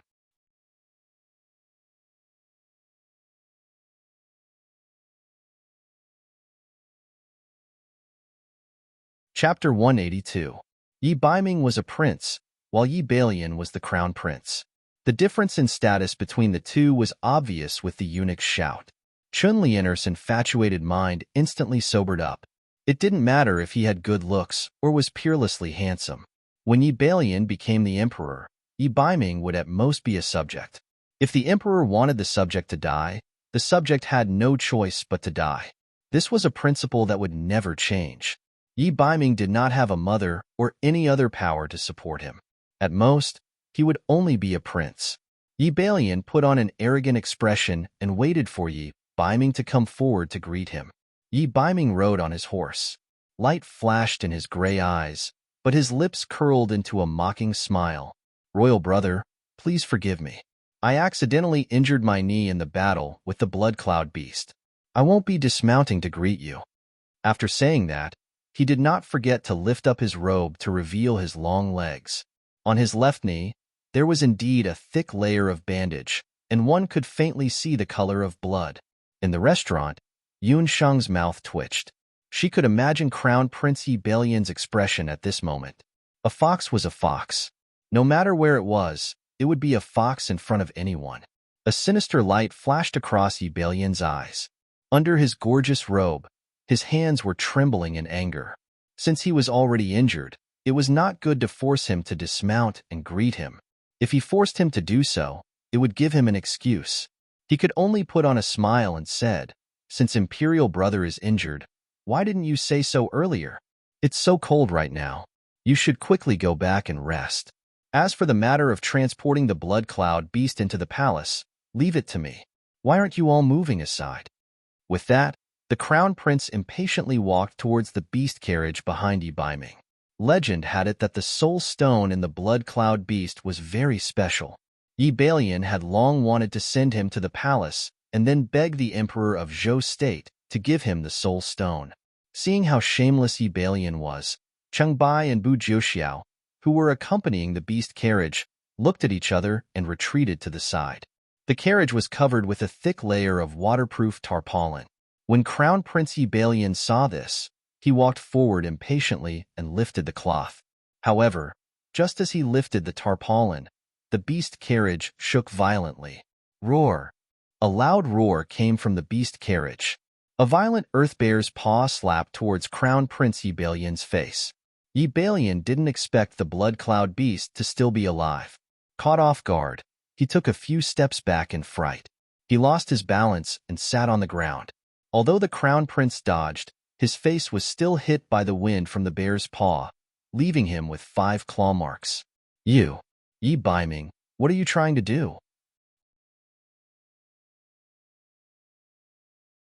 Yi Balian had never come into contact with a magical beast at such a close distance.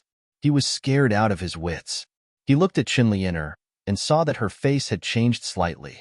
The onlookers were also discussing animatedly. He felt that he had lost all face. "Haha, Your Highness, you're in the wrong." In the letter, Lord Biming had already stated that he was going to escort the blood cloud beast back to the capital, but he didn't say that the blood cloud beast was dead. This time, Lord Biming, and the other 2 captured a blood cloud beast alive under the order of the martial arts club's master. "We used it to strengthen the martial arts students' bodies. Crown Prince, you were the one who wanted to escort the blood cloud beast back to the palace. You were so anxious that you lifted the tarpaulin yourself. Now you're blaming us. What a joke." Cheng Bai didn't hold back and scolded the crown prince indirectly. He mocked the crown prince as if he was worthless. Some people have good lives. Unlike us, we're still running around outside during the new year. We're so busy, yet we're still blamed. Crown Prince. Qinlianer looked at Yi Biming with a complicated expression. She comforted the crown prince softly. "You don't use the martial arts hall's name to pressure this crown prince. This crown prince wants this blood cloud beast soul stone." Yi Biming's face was red as he angrily pulled Qinlianer onto the carriage. When Qinlianer got onto the carriage, she looked at Yi Biming with resentment. Unexpectedly, the latter didn't even look at her. Instead, he suddenly raised his head and looked at the restaurant to the side. From the beginning, Yi Biming felt a very special gaze falling on him from above. He couldn't help but raise his head. Through the crowded windows of the restaurant, only unfamiliar faces could be seen. Suddenly, Yi Biming's gaze changed slightly. He saw 2 young girls sitting by the window. From his angle, he could only see the side of the girls' faces. He could only vaguely see that they were pretty girls. As if noticing his gaze, the girls also turned their faces. Their eyes were as bright as the stars. They had a very outstanding pair of eyes. Their appearance was refined and exquisite, but it was a completely unfamiliar face. Their gazes silently met. Almost at the same time, the 2 of them looked away. "Haha, this is too satisfying. Biming, you really are a god. The crown prince's actions are exactly as you predicted." Cheng Bai watched as the crown prince's group left. He stepped forward and patted Yi Biming's horse. The 3 of them rode forward. The beast carriage also followed in the direction of the Wushuan Limitless Martial Arts Hall. As soon as they left, the crowd on the street also dispersed. Yun Sheng let out a sigh of relief. Fortunately, Night Fox didn't recognize her. She felt a sense of relief and disappointment in her heart. Yunshang's current appearance was completely different from when she was in Banana Leaf Village. Even her voice was completely different from before. The blind Yi Baiming wouldn't be able to recognize her even if they were close. Wow, what a pity. If only we could get some blood from the blood cloud beast. Lin Yao also stared blankly at the departing crowd. However, her gaze was more focused on the beast carriage. Blood cloud beast's blood? Yao, shouldn't you be like those girls on the street, looking at the princes and the crown prince? Yunshang teased. Just now, Yi Baiming's appearance had caused the hearts of the girls on the street to fill their eyes. It had to be said that Yi Baiming had the ability to do so. I don't have that kind of thought. What kind of family do I belong to? How can I be related to the royal family? On the other hand, Yunshang, didn't you say earlier that you were going to report to the Wushuan Limitless Martial Arts Hall at the beginning of spring? If you have the chance, get some blood from the blood cloud beast. I heard that the doctors on the continent can use the blood of the blood cloud beast to refine pills that can strengthen a person's body. It's very popular among the martial warriors. Lin Yao's old habit resurfaced. Whenever she saw something related to pills, she couldn't help but become excited. The speaker didn't mean it, but Yunshang listened attentively. She also remembered that the two people who were with Yi Baiming just now were originally two martial warriors from the Wushuan Limitless Martial Arts Hall. She had seen Yi Baiming's skills before. If that was the case, then his dual cultivation of magic and martial arts was obviously from the Wushuan Limitless Martial Arts Hall. It's over. Enemies are bound to meet on a narrow road. Didn't this mean that she would bump into that fox sooner or later? The new year had just passed, and Yunshang was already starting to worry about her future days in the Wushuan Limitless Martial Arts Hall. You're tuning in to the Romance Rendezvous YouTube channel. We're so grateful for your support, and don't forget to subscribe to join us on this incredible journey through captivating stories. Your generosity through donations truly makes a world of difference, as it's the primary source of revenue that allows me to expand and enhance this channel for you. Thank you from the bottom of my heart for being a part of this adventure.